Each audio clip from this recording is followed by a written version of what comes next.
Hey guys, what's going on? And welcome back to episode 5 of that Wolfie Royals podcast. Thanks a lot for all the downloads on the previous episode with Gareth Hughes of Royal Connections, but also huge thanks to everyone that's downloaded and listened to the episode with Chris Newman regarding the IHS shows and the reason that they're being forced to close at Doncaster. There has been a huge response to that. So really good that people are actually getting to understand the truth and know what's going on. Talking of shows, if you haven't seen the news already, Kempton Park Breeders' Meeting is coming back. That's going to be on the 14th of August. So for all those that have wanted a show sort of back down south, your wishes have been granted. So that will be a really good meeting again. Hopefully see most of you there. If you do see me, come up, say hello, let's have a chat. But yeah, Kempton Park Breeders' Meeting, 14th of August. It's an FBH show, so it is affiliated to the IHS and some other groups, but it's really good to see another show back on the map. There's some really good guests lined up for this episode. We've got Ben McIntyre of Ben's Balls in the New Breeder segment, and we've also got Darren Stares of Boss Royals on the main guest episode, and I'm sure you'll hear a familiar voice in there as well, none other than Darren Hughes of Neighbours Constrictors 13. So without further ado, let's get into it, and let's see what the guys have got to say. Hi, this is Chris from Project Pied, founder member of the SWC group. The other members of the group are Max from CMT Royals, Darren from DJ Constrictors, Ryan from Rival Reptiles, and last but not least, Ross from Armour Key Reptiles. We founded the Southwest Constrictors group to provide a relaxed and friendly reptile show for both new and experienced breeders alike. We had some of the finest breeders in the UK attend our inaugural show back in October. Importantly, the show is brought to you by the breeders for the breeders. So why don't you come along to the next show and see for yourself. For all our updates, join and follow the Southwest Constrictors page on Facebook. We've decided to sponsor That Wolfie Royals podcast because we feel that the UK deserves a podcast like this. So we're joined by Ben McIntyre of Ben's Balls. Thanks for joining me, Ben. No worries. Thank you for having me. No problem at all, mate. Good to see you, but I can't see nothing at the minute. So Well, yeah. no problem at all. So yeah, really sort of simple and straightforward. How long you've been breeding, how you got into it, etc. Over to you. Okay. So it's a pretty long and back-winded story, actually. So I've been keeping reptiles on and off since I was about 11. So that's 18 years, if my maths is right. 18 years on and off. So I started when I was 11 with a leopard gecko. Yep. I had him for, 3 weeks, and I was like, yep, I love this. Reptiles are amazing. Got my first snake very shortly after, which was a Western hognose. Okay. I picked that up for 30 quid with a Viv at the time. Adult, female, was amazing. First snake, and that was me hooked on snakes, really. On and off, I kept all sorts. I've had rainbow boas, normal boas, sort of corn snakes, the usual sort of pet shop animals. Yeah. Nothing massive. Carpet python, probably the biggest we've had. And then, I had royals on and off. Wasn't that interested in them to start off with, to be honest. I had one little normal that we had, for a long time. It actually escaped and was gone for about 6 months, and then turned up on my brother's face when he was asleep one evening. Bet you loved that. Which went down well. When I turned, I guess the breeding started properly when I was about 15, 16. So that was 14 years ago. Okay. But obviously there's a big break in the middle, so bear with.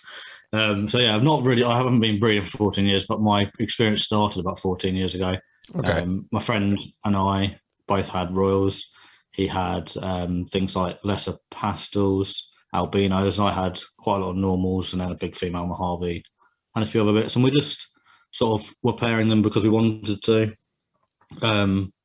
Obviously, that was a long time ago, so I'll come back to that. But yeah, so we bred for a few years, had some success and some absolute dreadful failures. And then I had to unfortunately sell everything, as you do. Sometimes life gets in the way. Yep. And then I started sort of keeping reptiles again. This will be the 4th year we've had them, and I've been breeding. Sorry, 4th year we've been keeping. This is my 2nd season breeding, since we've been back breeding. Okay. And it's amazing how much it's all changed. Like Yeah, when I we should were imagine you've breeding seen quite a 14 few years ago, differences. like, I remember buying my first Mojave. Yep. Bought a Mojave female, and she cost me 500 quid, and she was a hatchling. And at the time, like, we would go down to like Emsworth reptiles, places like that, and you'd see snakes that were like, you'd see normal pieds, blue-eyed Lucies for £1,000, £1,200. Cutting edge stuff at the time, wasn't it? Honestly, it was amazing, and they were sort of the snakes that really got me into it, which was it's just absolutely fantastic. And now I've got kids of my own and my wife as well, and now we're sort of back into it, 2nd year breeding this year, and it's nice to sort of bring them along. Our youngest absolutely loves it. Like, she's checking for eggs every day. She's checking on the baby snakes. Like, it's brilliant. And my wife she's got some tortoises, chameleon, crested gecko. So it's a bit like a zoo here, to be honest. We've got a mix of everything, but a few different species around the house. Brilliant. And was sort of keeping or breeding something you wanted to get back into when you had that long break? Was it always at the back of your mind, or was it something you sort of fell back into? It wasn't. To be honest, I wasn't planning on keeping again. I've always sort of kept it in the loop. Like, I used RFUK back in the day, captive bred, and obviously moved onto Facebook as everything did.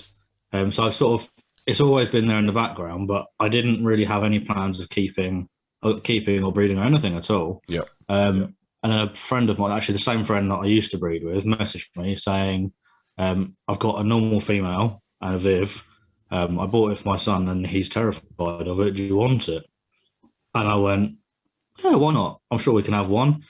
And then it snowballs, doesn't it? It always famous snowballs. last words, isn't it? I'm sure we can just get one. one. So we had her, and then the lady that runs the local pet shop to me said, oh, I've got a male champagne you can borrow if you want to keep hold of them for a while. I was like, yeah, right, I'll build an incubator then. And then it's snowballed. So we went from there. So we've gone from having one to with the hatchings, I've got 20 at the moment. Okay. They're not a big collection. I think I've got 10 adults, 9 or 10 adults. And how many clutches and things are you planning on breeding this season? So 4 clutches, hopefully. I've already had 1 clutch that has hatched. Okay. Which was a really early one. They were laid at like the beginning of February, which really took me by surprise. Yeah.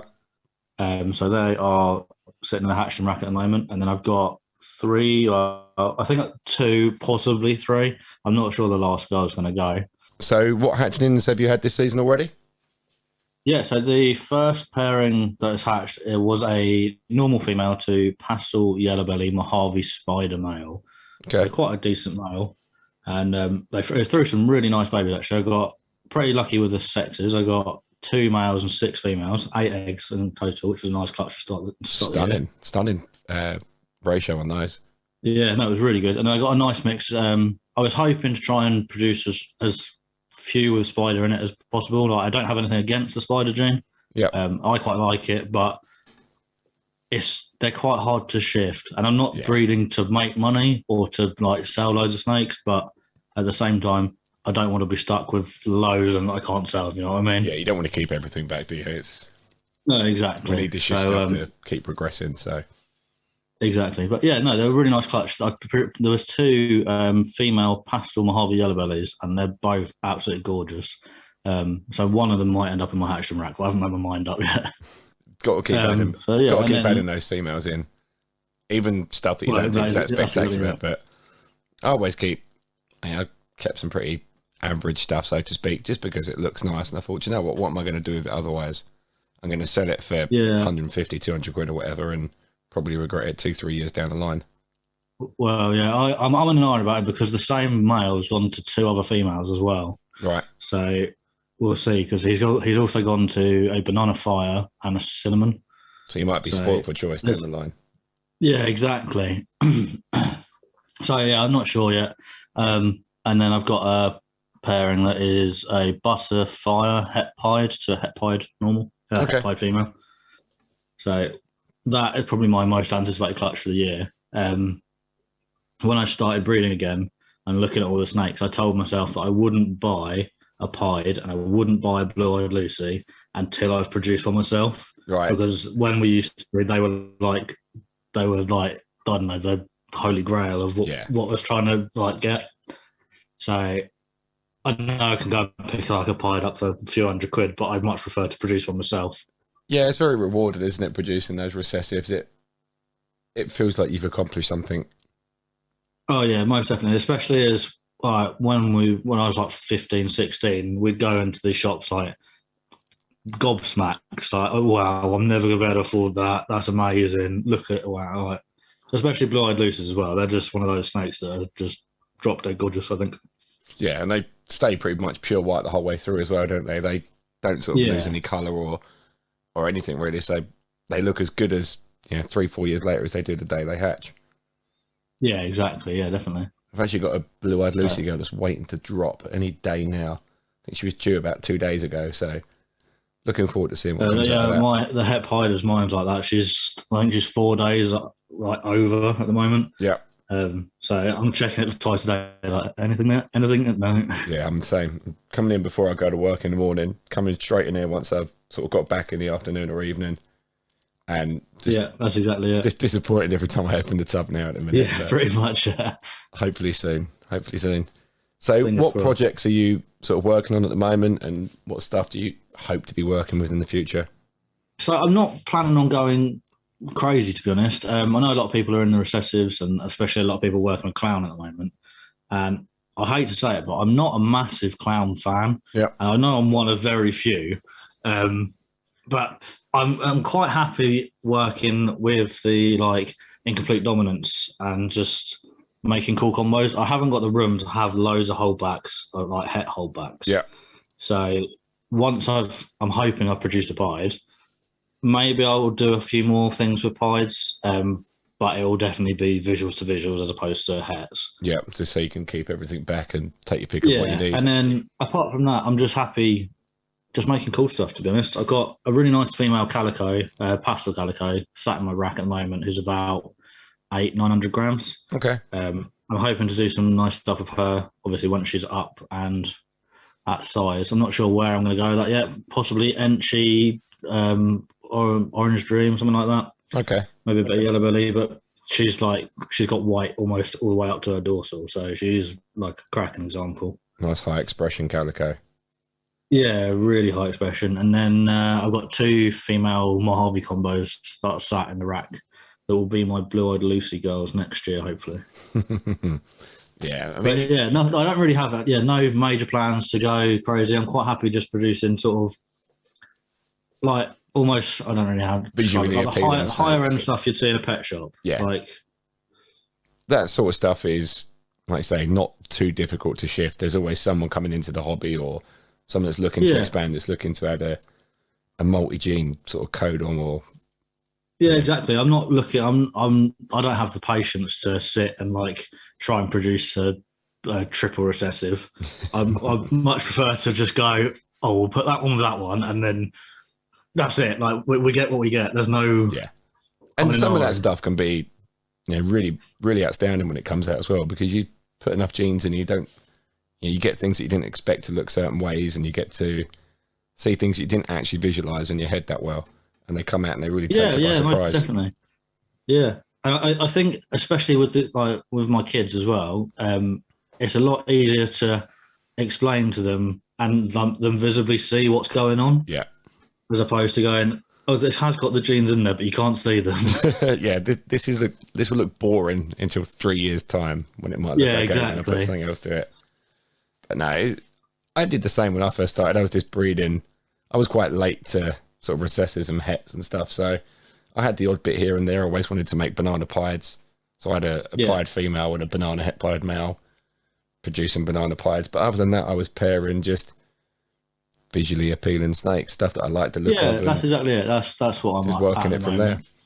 And some of those girls that I produced are sort of going on to lay this season and at weight this season, so it's actually quite nice to see them go full cycle now.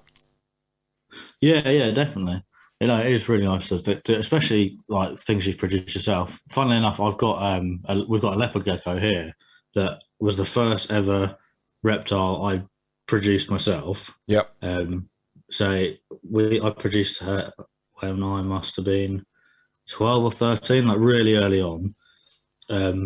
She went to a friend of mine, and then 3 years ago, turned back up here. And she's like, that leopard gecko's kicking on for 17 years old now. That's brilliant, though. That's fantastic. Yeah, it's really good. So you mentioned that you sort of got into keeping reptiles when you was sort of early teenage years. Yeah. What have you seen difference in terms of husbandry and stuff from then to now? Oh, it's sort of going a big, well, not a circle, but when I first was keeping, it was very rare that people kept anything in racks. Like everybody had, like everything was pretty much kept in a 3-foot viv with like a red bulb, no thermostat. You just change the wattage to get the right temperature. Yep. And like I had vivs stacked everywhere, and they were all pretty much set up exactly the same. It didn't matter what animal was in there. And then as I sort of when I was keeping them when I was younger still, it sort of the hobby progressed quite quickly. And you get companies like LP, Freedom Breeder. They had like Euro racks as well. Yeah. And they were using like the aluminium profile rub racks and stuff. Sure. And they were just sort of taking off as I was getting out of it, really. So I didn't really keep much in racks for a very long time. I think I had a rack for about a year. And yeah, that was pretty much it. And then obviously when I come back into it, I picked up the snake with a Viv straight away. I was like, oh, that's fine. She can stay in the Viv. And then as it does, like you get, well, I've got 2, I've got 3. And I know in the back of my mind, I'm going to need a racks work. Like, they're spot on. And I don't anymore, but at the time I worked at a timber place. So like I built all my racks for nothing. Like I only paid for the thermostat and the heat cable. So it was all like, it was easy. But yeah, obviously thermostats work well. I don't know if they were a thing or not back in the day. I don't remember ever using them. Luckily we never had any fires, but stats and things like that. I think the first ones that come in were like the aquarium heaters, weren't they? I think they were like a model off the back of those. Yeah. And I think back in the day, so to speak, I sound really old. Back in the day, it was very much more DIY. Yeah. Like, and now you can go into anywhere and buy whatever off the shelf. Yeah. Or go online and it's at your house next day. Yeah. Yeah. I mean, the internet's been a wonderful thing for sort of next day delivery and stuff like that. Like you say, you can order stuff before 2:00 and it turns up the next day. If you order it early enough on Amazon, it turns up the same day, doesn't it, sometimes? Yeah. But yeah, certainly made getting hold of things and sort of having stuff delivered to you as and when you need it much, much easier. Yeah, definitely. I think the only problem now is because there's so much information on the internet, it's very contradictory. Yeah, it's very difficult to know who's saying what and what's actually true these days. A lot of it's opinion-based rather than fact-based. Yeah, to be fair, I don't know how fact-based it was back in the day. Like, True. I used to spend hours and hours. Like, I'd get home from school and get on RFUK and just read everything. Like, and you never, like, it's just some bloke sat in his shed or whatever. So, you can't sort of take it as gospel, but there's a lot of contradictions everywhere. So I, at the end of the day, the way I see it is, as long as a snake's healthy, especially with broilers, as long as they're eating, you're doing something right. Yeah, I think everyone's going to have their own processes, aren't they, and their way of keeping things. Like I say, as long as the snake's healthy, requirements are being met in terms of heat, water, space, etc. Then exactly, if the snake's thriving and surviving, then you're obviously doing something right. If your snake's wasting away, a good example of that, the argument is like substrate. Like you could argue with people for hours and hours about what substrate. It's a pointless debate. Absolutely pointless debate. I've tried all sorts in the past, and I've chopped and changed. I've tried paper. I've tried all of the coconut products and stuff, and I still just keep going back to Lignocell. I just prefer. Yeah, it. see, I have kept, like when we used to keep them, it was printed newspaper or aspen bedding. Yeah, and we used to go for printed newspaper just because it was cheap. Like you go down the road and pick up a Friday ad, and you've got a week's worth of substrate. Yeah. But now I'm keeping. I was on ReptiChip, but obviously there's no ReptiChip anywhere at the moment, so I'm using ReptiBlock at the moment. Okay. I'm pretty happy with it, but again, they're all much of a muchness, pretty much. I'm not gonna say one's better than the other. I've had whatever because there's no point. Everyone's gonna have their own opinion, but exactly, like you said, as long as it works and the snakes are shedding, and it is what it is. Yeah, no, exactly that. So I've tried a whole range of substrates. I've gone from coconuts. I've been on to unprinted newspaper. I've been onto the cardboard sheets. I've been onto pretty much everything going, but I just always find myself coming back to Lignocell. Yeah, I think it's a personal preference thing at the end of the day, isn't it? Crap if you've got carpets, fantastic if you've got wooden floors. Yeah. I wouldn't recommend Lignocell for anyone doing it inside on carpet because it does get everywhere. Even just doing like the smallest, most basic of like clean outs and changeovers, it gets everywhere.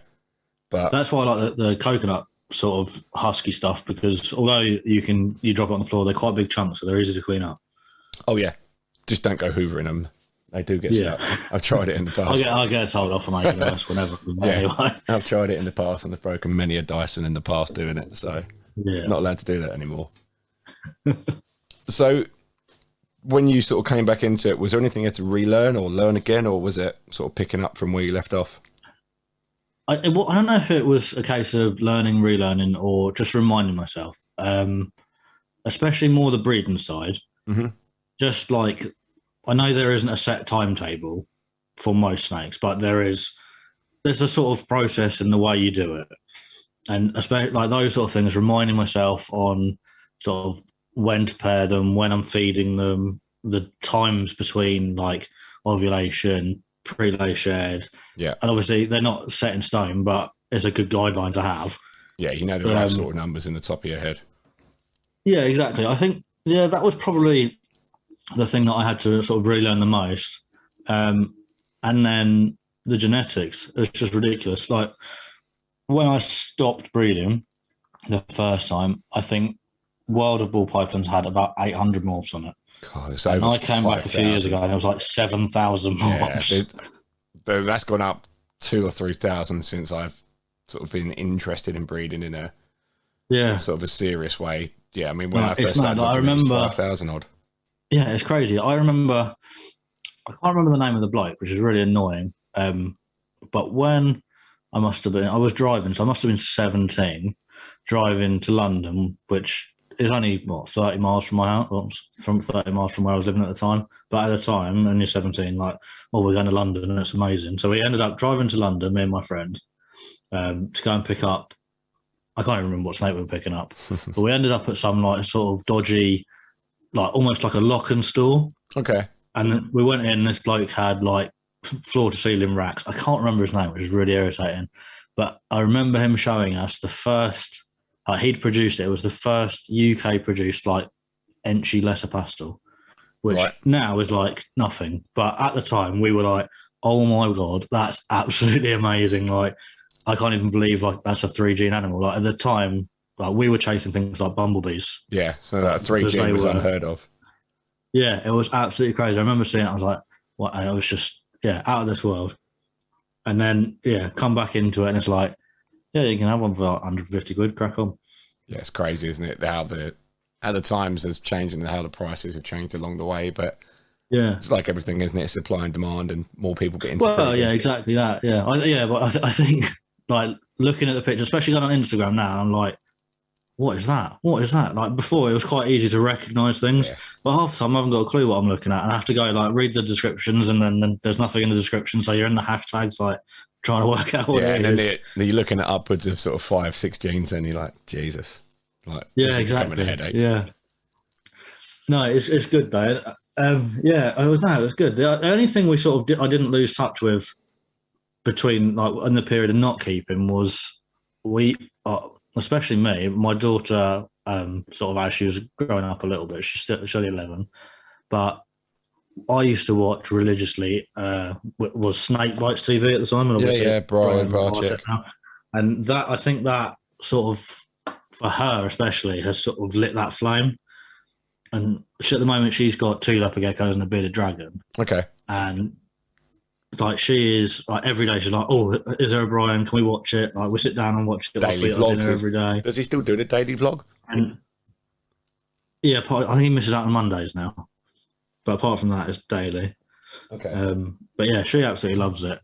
And most of the videos are pretty good. Sometimes I get a bit fed up with him. There's a bit samey or he's whining. But yeah, for the most part, it's very good. And especially for like the younger audience, it really draws them in. Oh, 100%. I think it's very important to sort of keep that enthusiasm going. Like Snake Bites TV and Animal Bites TV was one of the first things I started watching on YouTube that sort of really got me interested in the breeding side of things. And it is I used to remember great for like watching sensationalism. Brian and Chewie. Yeah. I remember watching Brian and Chewie just getting absolutely smashed by all the snakes. At the time, it was brilliant. I look back now and they probably shouldn't have been winding them up as much. No. But it was very insane at the time. No, a lot of those videos were done purely for the views rather than anything else. But, you know, it has pros and cons, doesn't it? It's, you know, okay, the cons are, yeah, like you say, probably shouldn't have been winding them up as much and it's not really that great. But in terms of pros, it's probably brought a hell of a lot of people into the hobby and into the, you know, into the forefront of stuff that probably wouldn't have been watching otherwise or becoming interested in the hobby otherwise. Oh yeah, I completely agree. I think I remember I've always loved animals. Like I remember being 4 or 5 years old, sitting in front of the TV in my pants, having breakfast, watching Steve Irwin on Animal Planet and things like that. And I think after, like, when Steve Irwin died, there wasn't that much on the telly at all. No, not obviously at all. There were animal programs, but there was nothing of any sort of similarity. No, the enthusiasm wasn't matched at all. And I think when Brian started uploading on YouTube, that there's the same sort of enthusiasm there. Yeah. I mean, you'd think like Steve Irwin was like primetime TV, wasn't it? Yeah, ITV, BBC. Yeah. It was always being, it was always a special being sort of produced or something put on. And yeah, exactly. You know, so that got a lot of people interested, particularly me. That was some of the first stuff I ever remember watching was Steve Irwin, like the Crocodile Hunters and the Crocodile Diaries and stuff like that. Yeah, exactly. And Nigel Marvin as well was on TV at the time, and that was another one that I was interested in watching. And that was quite cool because he was an English bloke, so it was, you know, not too many worlds away from sort of where you were, really. No, exactly. I think, like, obviously David Attenborough's been around for a long time as well, but when you're a child, it doesn't really appeal. Like, I love watching this stuff now, but it's very much for the older audience. It's a lot more educational, isn't it? A lot more sort of thought-provoking rather than sort of sensationalism and stuff. Yeah, but I think bringing kids into the hobby is really important. Oh, 100%. It's lovely to see it. Like, my daughter this year, with a little bit of help from me, is breeding her leopard geckos for the first time. And she asked me a couple of years ago if she could do it. I said she could do it, but she had to do all the research and then come and explain to me how it was going to do it, what time of year, like blah, blah, blah, blah, like the process. Yeah. I think she came to me about 4 or 5 times before I was like, yeah, I'm pretty happy. You're like, you know what you're doing now. And we'll do it. So we're waiting for eggs from them at the moment. That's really cool that she's shown an interest, though, and is sort of interested in learning. Especially the breeding. Seeing like the full life cycle of how it happens is amazing, especially for the kids. Like, I love it. Every time you see a little snake face poked out of an egg, it's like Christmas. Yeah. Yeah, no, that sight never gets old. No, not at all. Not at all.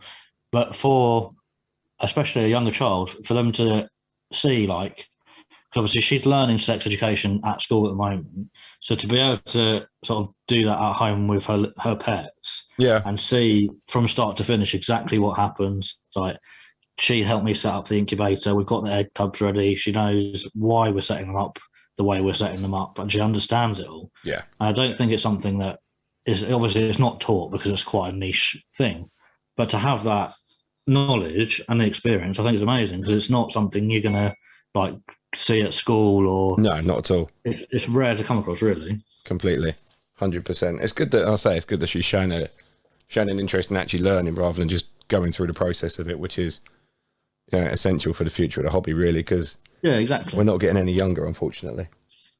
No, definitely not. So, since you've been back, or when you were sort of interested in the reptiles in the first place, what has been the best advice given to you? The best advice given to me, I think, probably to take on board what other people are saying. And it's a weird one, but especially if I hate Facebook, to be honest, but I'm on Facebook quite a lot. Yeah. I just sort of lurk in the background. I mainly use it to like keep in touch with family and friends, but I'm on a few reptile groups and I always keep my mouth shut. But you go on the groups, or you go sometimes on Instagram. You don't see it as much on Instagram. It's much nicer, but especially on Facebook, like you see someone do something wrong, and you'll have, well, I don't know, 50 people all telling them how to do it, smashing them to pieces, and they're sat there defending themselves. And people sort of are very stubborn, and they think my way is the best way, and that's it. And I think learning from other people, not necessarily like people with more followers or people with higher whatevers, but people that possibly have been doing it for longer, not always though. Just like listening to what they say. Even if you think, oh bloody hell, that doesn't sound right, go home and do some research and see, or try it and see if the like animals' behaviour changes, or like their feeding response is better or worse. Or like if you just do the same thing forever, the hobby's never going to progress, I think. Yeah, I like what we were saying before, isn't it? Everyone's got their own processes and ways of doing things, and it might not be that you don't take everything that someone says. You take a little part of it, and it improves your improves your and setup. You adapt what you're told to work for you, and you take a little bit from here and a little bit from over there. And if everybody does that, blend it all together, it's going to be like 100% spot on. Yeah, you'd hope so. I think there is a lot, like you say, a lot of people if they do put something on Facebook. Facebook isn't generally the greatest place to have a rational conversation. It is very toxic, especially in the reptile community pages and things. But yeah, I much prefer Instagram these days, and it's what I publish on most of the time. So I try and stay away from Facebook as much as I can. I don't really post anything. I think I'm in one local group on Facebook that I occasionally post in, but the rest of my stuff is Instagram, purely Instagram. And it doesn't need to go anywhere else, I think. No, not at all. I tend not to do much on Facebook, even with the sort of the breeder page as such. I do most of it on Instagram now. I just can't be bothered with Facebook mainly. Yeah. So what would be your best advice to someone coming into the hobby now? If it were best advice, don't go and buy loads of snakes, because it's so easy to do it. It's an easy trap to fall into. Yeah. If you're planning on, I imagine if you're listening to the podcast, you've already got one or two and you like them. Yeah. And you're going, I'd quite like to breed. Don't do what everybody else does and just go and buy loads of cool stuff. Like, take your time. The snakes aren't going anywhere. And like, really think about what you want to do, because otherwise you'll end up with a rack full of snakes and you'll have no idea what you want to do with them. Yeah. And you'll end up getting rid of half of them and then starting from scratch again anyway. Yeah, people so you might as well take your time. Don't they? Yeah, you're better off just taking your time. The snakes aren't going anywhere, and if anything, the ones you're looking at, they'll be cheaper next year anyway. Yeah, completely. Not much goes up in value. No. Yeah, it's only certain projects at a time, like recessive projects mainly, that will go up in value. The only problem, nothing will go up in value unless Justin brings out a video and then everything goes up in price. Yeah, he does that with a lot of genes, unfortunately. Yeah. The rise of spot nose and red stripe and things like that. But the lace project at the moment. Lace is going to blow up, isn't it? Or has already blown up. But I mean, he's been saying about lace for ages, hasn't he? He's always said it's going to be the next big thing. So I suppose it all depends. The thing with Justin is he's always got like 10 next big things in his pocket ready to go. Yeah, he's light years ahead. No one's even near playing catch up yet. No, I agree. I think, especially if you're getting into it now, don't go chasing the next big thing. Just make sort of what you want to make. Yeah. There's no point in trying to chase, because you're going to be 10 steps behind, regardless of how well you think you're doing. Yeah, yeah. It's almost impossible to get to the level where he is now. I don't think you could even do it in 5 years, 10 years time. You've got to put a lot of time and effort and work. The only way you could do it is put a few £1 million in at least, and just go and just go to Justin and buy everything that he's got. Yeah. And then you might nearly be there. Yeah. And even then he'll be a couple of steps ahead. So like you say, do your own thing and work out what you're doing. Yeah, exactly. Like, everyone can be successful in the hobby. Whether it's by producing a lot and making a lot of money, or producing some worlds first, or just having a collection that you're proud of. Definitely. do what you're doing. There's always going to be someone better, and there's always going to be someone not as well, but not doing as quite as well as you are. Yeah. And instead of like competing, just help everybody and help each other. Definitely. No, that's it. There's always going to be someone above and someone behind you. So yeah, just work with where you are, try and improve what you're doing, and in turn that will hopefully improve what other people are doing as well. Yeah, exactly. Like, I haven't got a lot of. I think I've got 1,200 followers on Instagram, but I get a lot of messages from normally quite young keepers asking me questions, and I always take the time out of my day to message them and like help them as best I can, and then like I go back and follow up and see if they took my advice and how they're getting on. So, I prefer to spend my time helping other people sort of learn or adapt or improve wherever they can, and you make a lot of friends that way as well. And 100%. for me, like, the social side of it is really nice. Like, there's a lot of genuinely nice people out there, and it's nice to like get home and have a chat with them or see what they're doing, and be genuinely happy for like when they get their first clutch, or if they're having a problem with a snake that won't feed, and like my advice has helped them like that. It makes me just as happy as like if it was to do with my own snakes. Yeah, it's a good sense of achievement and a sense of not reward as such, but it makes you feel like what you've done has been worthwhile and beneficial. Yeah, definitely. And if 90% of the community is of like a helpful, friendly mindset, it makes it a lovely place. Yeah. And just don't go on Facebook because that'll ruin your mood straight away. Yeah. So, best things and worst things about the hobby for you? Worst things, Facebook groups. Yeah. Easy. That's it. There's nothing that comes close. Facebook groups about reptiles are horrible. Best thing, I think, about the hobby is there's too much really. I think my favourite thing is progressing, to be honest. It's really cool to see obviously how far it's come in the last, I don't know, nearly 20 years I've had reptiles on and off. Yeah. And how like the first 15 years of that is nothing to compare to the last 5. And I genuinely have no idea where the hobby will be going in the future, like morph-wise. I think it can only go up, and I can't wait to see sort of what happens and where it goes in the future. Yeah, I think we're just touching the surface still, aren't we? There's a lot still to be done. And there's a lot still to be done on every level. Yeah, I think as long as the flame's there and the fire's burning and people have got the passion, I can't see it stopping anytime soon. No, not at all. So, final thing, where can people find you on social media? Where can they reach out and get hold of you? Instagram, really. It's Benn's Balls on Instagram, and just to be awkward, Benn is spelled with 2 N's, which is BENNS, BALLS. And I'm on Morph Market as well. But that's pretty much it. My Facebook's for private stuff, like personal, family stuff. Yeah. Reach out to me on Instagram if you want to. There we go. So, go over, follow Benn's page, check him out, have a look at what's on his Morph Market as well, and see if there's anything there that takes your fancy. And if you're not already, go and follow it. Yeah. Spot on. Thank you very much. No worries, man. Enjoyed my time. So, thanks for coming on, and we'll chat again soon. Yeah, nice one. Thank you very much. Cheers, mate. See ya. If you're looking for an easy-to-use one-stop shop for all your reptile needs, then download the Ridgeway Frozen app on your smartphone now. You can order all your frozen rodents, substrates, thermostats, live food, anything you can possibly think of at the click of a button. While you're there, check out their website too at www.ridgewayfrozen.co.uk. And if you're in the Portsmouth area, then head into the Ridgeway Exotic shop and see the amazing animals that they have on display and for sale too.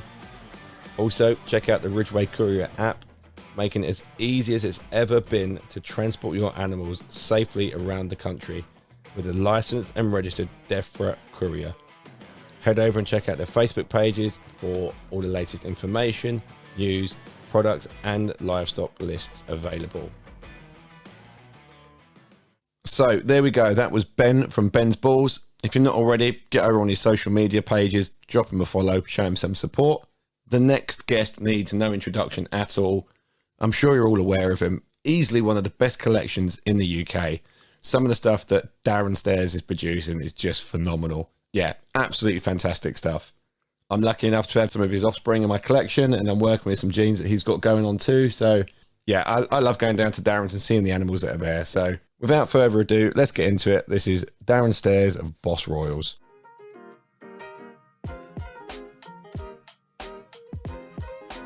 Hi, I'm Darren from Wild Racks, and you're listening to That Wolfie Royals podcast. If you're in the UK and looking for affordable custom enclosures, check out Wild Racks on Instagram and Facebook. Back to the podcast. Right, here we are with Darren Stares, Boss Royals. I'm going to put Darren on the spot here. First question, Darren, describe to me in 60 seconds your reptile journey. Oh, God. Only 60 seconds, the journey. How did you get started to where you are now? Oh, well, I started with frogs in the back garden to here. So, yeah, it's been on and off journey, I suppose, really. I kept stuff, then I didn't. Then I kept a bit more stuff and then stopped. So it's been up and down. But I've had all different stuff: lizards, frogs, snakes, all sorts of stuff, mate. Yeah, that's a shit description, but it's just been up and down. Yeah, mate, it's a good question. I should have listened to the other fucking podcast. Did they get the same question? No, you were the first one. I would have out me out then. No, it's been up and down, mate, but it's been enjoyable. It's an enjoyable experience, isn't it? So you said you started there with like frogs in the back garden. Yeah, when I was a kid, yeah.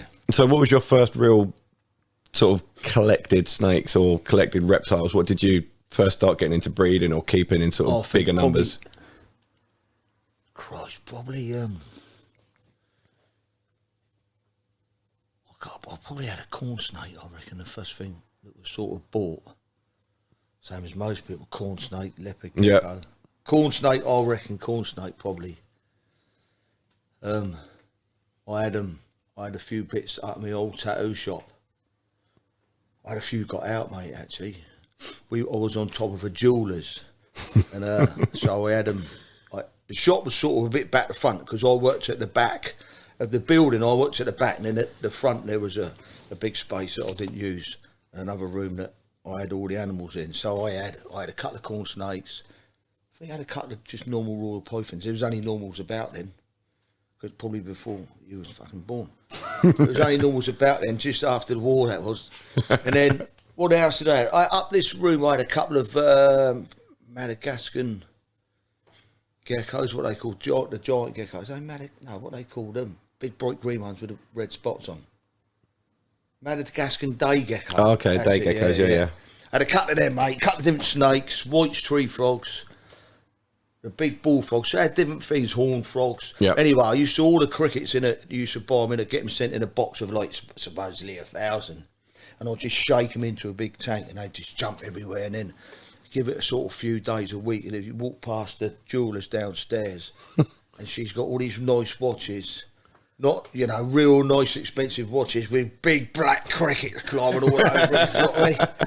She used to ring me up and say, "Oh, have you lost one of these bugs?" I said, "One, I've lost about fucking 100 everywhere." And she found a corn snake, because what I used to do is, where the phone was obviously on no mobiles then, so I'd answer the phone, I'll be out messing around with the animals, and then the phone goes, I'll be doing something, and then always, mate, leave the cage door open, do you know what I mean? Whatever I'm doing, run and answer the phone, forget all what I was doing, start working, and then go back, mate, snake's gone. I lost a few. She found one in this drawer that she kept all her tea bag stuff in, and had a fit, mate. She phoned up screaming, "There's a snake in my drawer." I said, "Well, mate, Jules, go and get that snake, mate. She ain't too happy down there. I'm not going down there." And then I had another one that was in the paper. It was another corn snake. It was in the paper saying, because I had a bus stop outside my shop, said corn snake waiting for the bus down Frat Road. I lost them all the time, mate. Jesus. I had a royal python got out. Sounds really bad, doesn't it? But because it was just a sliding front end, and what tubs I used to keep them in like a Like a that proper sort of rack. thing. Oh yeah, like the But Exoterras. just wooden cages that Mark, who was about, he made them. But always, mate, phone going, run out, get the phone, open it up, leave it open, twat. And there it was gone. Yeah, but the Royal got out for all through winter. And actually, we talked about live stuff. I had a couple of live mice out there for whatever reasons, right? And just bought them, had them in this glass tank. And so I left them there, then went back in the morning, and this Royal was hanging around by the glass container with these mice that had survived the winter. Survived the whole winter, Jesus. Yeah, so it obviously smelt the mice. And Couldn't have turned gone up far from then, the yeah. sun. Yeah. Yeah, mental, mate. So, yeah, no, I had stuff up there. I kept some stuff when I went over to Germany. I had some really nice tree pythons. Real nice, mate. Big as well. I got them from Paul Harris. You know Paul Harris? He used to breed tree pythons and black-headed. Okay, blackhead pythons. Pythons and womars and that. He had a nice setup, mate, from years ago. Lived in Storrington. Big doe then. First time I saw a pied, that was. First time I see a pied ball, mate. What sort of year was that? Christ, that was about, how long have I been back, Stephen? About 20 years ago. Jesus. I'm not one for Maybe a bit watching longer. time or anything like that. Talking of longer, this is a long. It's a long 60 seconds, but he's digressed, it don't matter. I thought you was just talking and we carried on talking. So when would you say you got into like the numbers of Royals and things like you are now? I reckon it was about 8 years ago. I'm thinking not as long, but I think about 8 years ago. I kept some stuff when I moved back from Germany, sold it because I just sort of lost interest, and then I found this plastic vivarium thing somewhere and said to my mate, I want to get a pied, mate. I just want to get a pied to fill this thing up. He said, you won't just keep one. I said, yeah, I will. I've just got this one plastic vivarium thing. I can't remember the make of it. It was good. A Vivtech or something like that, Yeah, probably. so, it was like grey plastic Yeah, stuff. yeah. So that was it, mate. I got the pied. That was a male pied, 700 quid it was. It was about 500 grams. So that was about 9 years ago. I started from there, mate. Then I just bought a pastel, I think, killer About bee. 2013 then. Something like that, Similar, mate. Yeah. similar times to what was I sort of got. Yeah, yeah. It don't seem. I didn't think it was that long ago, but it must be. Thinking about it, must be that long. That was it, mate. I had them in the tattoo shop where I am now, Yep. and then I got another couple of these vivs, and then got a rack, and then it just went on from there, mate. And then it just went nuts.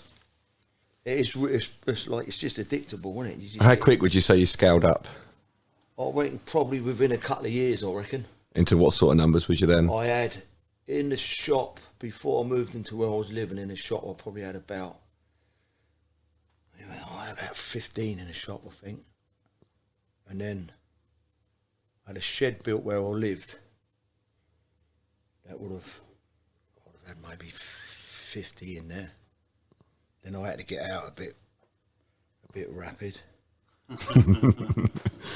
So there, I had to move a bit quick. Yeah. So, but that was a bit of a nightmare. But you know, like woman scorned and all that. You know what I mean? Yeah. You know, she's going to turn the electric off and cut their heads off and all that bollocks. But luckily, my mate who owns the tattoo shop, or his dad, he had a place where my old place. So That was luckily, it. mate, that was empty. I just had to get it insulated and whacked him in it. One ideal with no running water, but I had to find somewhere within a couple of weeks, or it was just. Or it was gonna be gone, a yeah. nightmare. For quite a while, haven't you? 4 years. Yeah, 4 years. So to look at this place, if no one's ever seen this place where we are now, Darren's facility, whatever you call this, shop facility, Yeah. getaway, innit? Don't call it a Mate shop now. calls it a snake pit, I don't know, whatever you want to call it. Don't call it a shop. Yeah. No, Jesus. No, don't call it a Yeah. shop. Yeah. Anyone from Doncaster, it's definitely not a shop. But no, it's, from what you've had in there, you've got pretty much the same amount of animals that you had down there in probably a third of the side down there. This is 4 times bigger. Oh, yeah. I can't believe you Yeah, had like the this many down stuff. there. Yeah, I've got a couple more racks now, like those two Yeah. over there. But a lot of this stuff, What's in there? then obviously you had to have you had, We got the- at yeah, one we- stage you had how many hatchlings at the mine? Oh, lot. About last 40, year, wasn't it? I think rotating, the first lot I took was 48. Was it that? Yeah, because you I ran out of space. So lucky enough, I had a rack sitting there, so I looked after them for you. And then I rotated them round, didn't I? So once they get up so to a you had decent more size of after feeding, that, yeah. and I was taking a few. Still got a couple in Yeah, there. but what was fitted in there, you wouldn't believe it really now, would you? No. And I'll tell you what, I was talking to somebody, this last week about it, and to go back, Paul at the pet shop, but to go back there, mate, I just couldn't do it. No. Imagine going back to that. Yeah. Tom, didn't you? Yeah, it was quite tight in there, wasn't it? It was. No running water, mate, no toilet, no piss in a bucket. Nightmare, mate. Yeah, Stuart Payne always used to enjoy that when we popped out. Highlight of the day gets to piss in the bucket. Oh, mate, it was a nightmare. But it done the job, didn't it? It sort of saved me, and it was all right. It was a stepping stone. Everyone Yeah. needs stepping stones. Yeah. So I'd love to have this. I'd love to. Oh, have it's a this. great place. But Yeah. with me, I can't have it. It's not money. It's not no. It's time. Time It's it time is for with me. to Jack. get somewhere like this. It means getting it away from my home, which then Yeah. I won't have time, or it become a chore to drive somewhere to do Yeah. it. Becomes a job then, your doesn't it? lifestyle's a little bit It different is. from mine. Yeah, I'm sort of flexible with work a bit, but it do. Poor old Zammer, I was down here last night. I had a couple of mates over from Guernsey or Tattooed. I didn't finish them, and then I went out and had a meal with them, so I won't finish there till 8. Then I'll just pop back home, took the dog out, and then sat down with Zammer for half an hour. I was down here till 11 feeding them. Then she goes back home and she's asleep. But we're like, she's fucking brilliant. She's Yeah, good she gold, don't but care, does she? It do mess with you. It takes a lot of your time up, doesn't it? It do It mess does, with your yeah. private life, And mate. Before I came down here today, Claire works from home today, so I was chatting to Claire, talking about a few things. We were talking about Benn, so we're going away to Benn together. Yeah. And which is from animals that I've sold, putting away a Yeah, couple of quid for here, sure, a couple of yeah, quid yeah. there, and it's saved Same as up, me, and mate. I've paid for the Benidorm trip for me and Claire. Now I've never used any of my money really on anything but reptiles. But it come up with, I still sort of class it as a reptile thing because some snake keepers are going. So We're making a reptile thing anyway. Yeah. Pull the arse off them. Yeah, so I said to her about it. I said, "Oh yeah, it's good that it's paying." She went, and she yeah, I really understand. I know I don't see you much, and you're down there all the time. She went, "I don't think people understand how much work goes into No, it, and I'm a bit definitely not. OCD with it as well. Plus, I love it. So this is why I like being down there. And you've got to put that much work in. You only get out Yeah, what you put definitely, in. mate, Look yeah. what you've put in, and it's Yeah, well, I just had to make the move, really, didn't I? With everything that I bred last year, and I've kept loads back. Too much, really, but I just had to make the move. Where this shop come up, I would have needed to find somewhere. I mean, obviously the overhead's a lot more, but I just thought, I'm just going to take the plunge. We spoke about it. I think you was here Yeah. as well, Tom, and you. So we spoke about it, and you said, "Oh, I don't know whether to do this, I don't know whether to do that." And I was like, obviously knowing your lifestyle and the way you can do things, you've got to do it. Yeah, Sometimes you've got to take that jump, haven't you? When I saw it, my eyes lit up, and I was like, "You've got to do this. Got to do So it." you probably made my mind up for me, mate, really. And then me and Tom got roped into moving all this stuff. That was a good old day, wasn't it? Oh, Yeah. that was hard It was work, wasn't brilliant it? though. But the thing is, that's the sort of thing I like about this Yeah. hobby. It ain't all about producing snakes. This hobby's a lot bigger than just producing snakes. Oh, it's about 100%. making your friends. It's Yeah. about Yeah, helping definitely. your friends out, and it's about having not foresight for the stuff that you're going to do. It's about how you can help somebody else and show them what to do. Oh, So 100%. little things like we come up with the idea of this, there's some other little ideas. Yeah, so that's what I right. pointed this is these worktop people, sorry, but it's brilliant. It's brilliant stuff. And I Without like it. doubt. This I was mean, brilliant idea. It. the, I wouldn't have thought of that. some of the people that I speak to most and that are my closest friends now are people that I've met through the snakes. And that's what people don't see. It's not just breeding snakes and selling animals. With my schoolmates. Other than that, I can't remember the last time No, I was out with them. no, exactly the same. Everything. As soon as I finish work, I'm down in the snake room. I'm doing stuff down there. I talk to Darren. I talk to yourself, Tom. And I'm so wrapped up in it, and I so love it so much. It does overtake. Yeah. You got people now. Your friends are now being pulled into the hobby. Like, well, not pulled in, but you've got your mate Martin that works here now. That's right, Mark. Yeah, Mark, Mark. sorry, yeah, Mark. Yeah. Mark, he and comes Steve in. will come down here Yeah, and there, and he Steve. can't stand it, but he just yeah. So it is all that. It's a brilliant social thing. It met some great people 100%. like yourselves. So look at just thinking about that. You've got your friends from outside of the hobby coming in, helping you, Darren, and then you do a party every year, don't you, for your tattoo lot? Yeah. But then all the reptiles and reptile people come down to that as well. And Yeah. it's all sort of just merging together for you, really, isn't it? That's right, yeah, because that was great. That was a great get together. That's a cracking night, that was. The after Christmas party. Yeah. Because I balls the dates up. I've been trying to book another one, but they haven't got back to me. But I will do it. But that venue's good, isn't it? Invite to everyone, yeah. So, yeah. Anyone who listens to this, they've got to give it a thumbs up thing, have they? Yeah, that's only 8 people coming then. Yeah, that's including us three. Well, that's happened. We don't have to listen to one. Now, No, that was quality. That was a good party. yeah. Going back to snakes then, so when did you start breeding? When was the point when you went, right, I've got 15 or 50 animals, whatever, I'm going to start breeding properly? I just bought. I only had a couple with the first clutch I had that Justin incubated for me. I only had a normal and a and a tiger. Oh wow, Which okay, I yeah. can't remember. That's the desert entry, desert. yeah. Oh, an entry, is it? Desert It's entry, a great yeah. looking snake, mate. I'll tell you. Even just that desert gene, it ain't. It's not really that. It don't look that far off desert ghost, No. does it? I don't see any of it about anymore. It's probably nobody ever touches it. Infertility, wasn't it? Yeah. Yeah, Never the seen female one no big, good. Like front of me, a guy who got into the hobby not that long ago rang me up, and he lives 2 minutes from me. I don't know him, but he messaged me, asked me a bit of advice, and he messaged me saying I've got a tiger, and I knew the tiger was a desert, and he was saying he was an appearance parent, and I was like, it's a male, so that'd have been okay, but like to then tell him about the females not being able to go on and lay the eggs. So they it's get just egg pets, bounders. mate. Yeah. Yeah, which is not, it's not a bad thing, but it's just educating people. Yeah, that's I think it. it's Yeah. good no one's doing it, to be honest with you, because No, yeah. there's always someone out there go, oh, I'll have a go, and then you end up ruining a decent good animal, female. Oh, yeah. Just to try and Yeah. prove people. Just try and prove a point. What I got from that, I think I got there was one tiger in there and a couple of entries and a couple of deserts maybe. But yeah, I just bought this big female. Just what a lot of people do, just give it a go. Do you know what I mean? Not Did really, you know about the when you I bought didn't that? know then. No. I was I didn't know, mate. Was it out there then that people knowing about that? I mean, this could have been 8 years even ago. 10 years ago. Could have been 10 years. Yeah.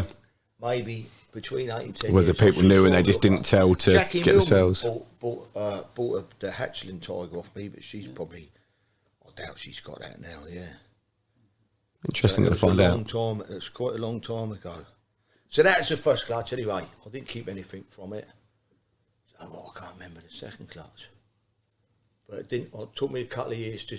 Now what's like you see something and you think, oh yeah, if I buy that, I'll make that, and it's only like 1 or 2 genes. You know what I mean? Then, like, obviously educate. Then it mate. You need snowballs, to doesn't it? educate yourself. Yeah. don't you? Do you know what I mean? As much as possible. It's almost like reining in the excitement. And Yeah. Just be a bit reining it in, sensible because about anything you see royal wise when you first get into it, I want it. Yeah. Yeah. You just impulse buy, didn't you? Yeah. Anything you see, Yeah. I'll buy Doesn't that. matter Buy how that. Done you it, tell, mate, yeah. you can tell that the new guys coming in, don't do it, they do it. And I don't blame them. No, I think we've all done it I got before. told, don't do this, don't do that, don't do this, buy a female. And I did it. There's, I think, one person that's only ever listened to me by saying, look, get the females first, grade female. One person, and that's Nobby. That's the Yeah. only person that I've ever... Now he just buys everything female you've got. Yeah. So, but yeah, he's the only person that's ever listened. I didn't listen to people telling me. And, Oh, no.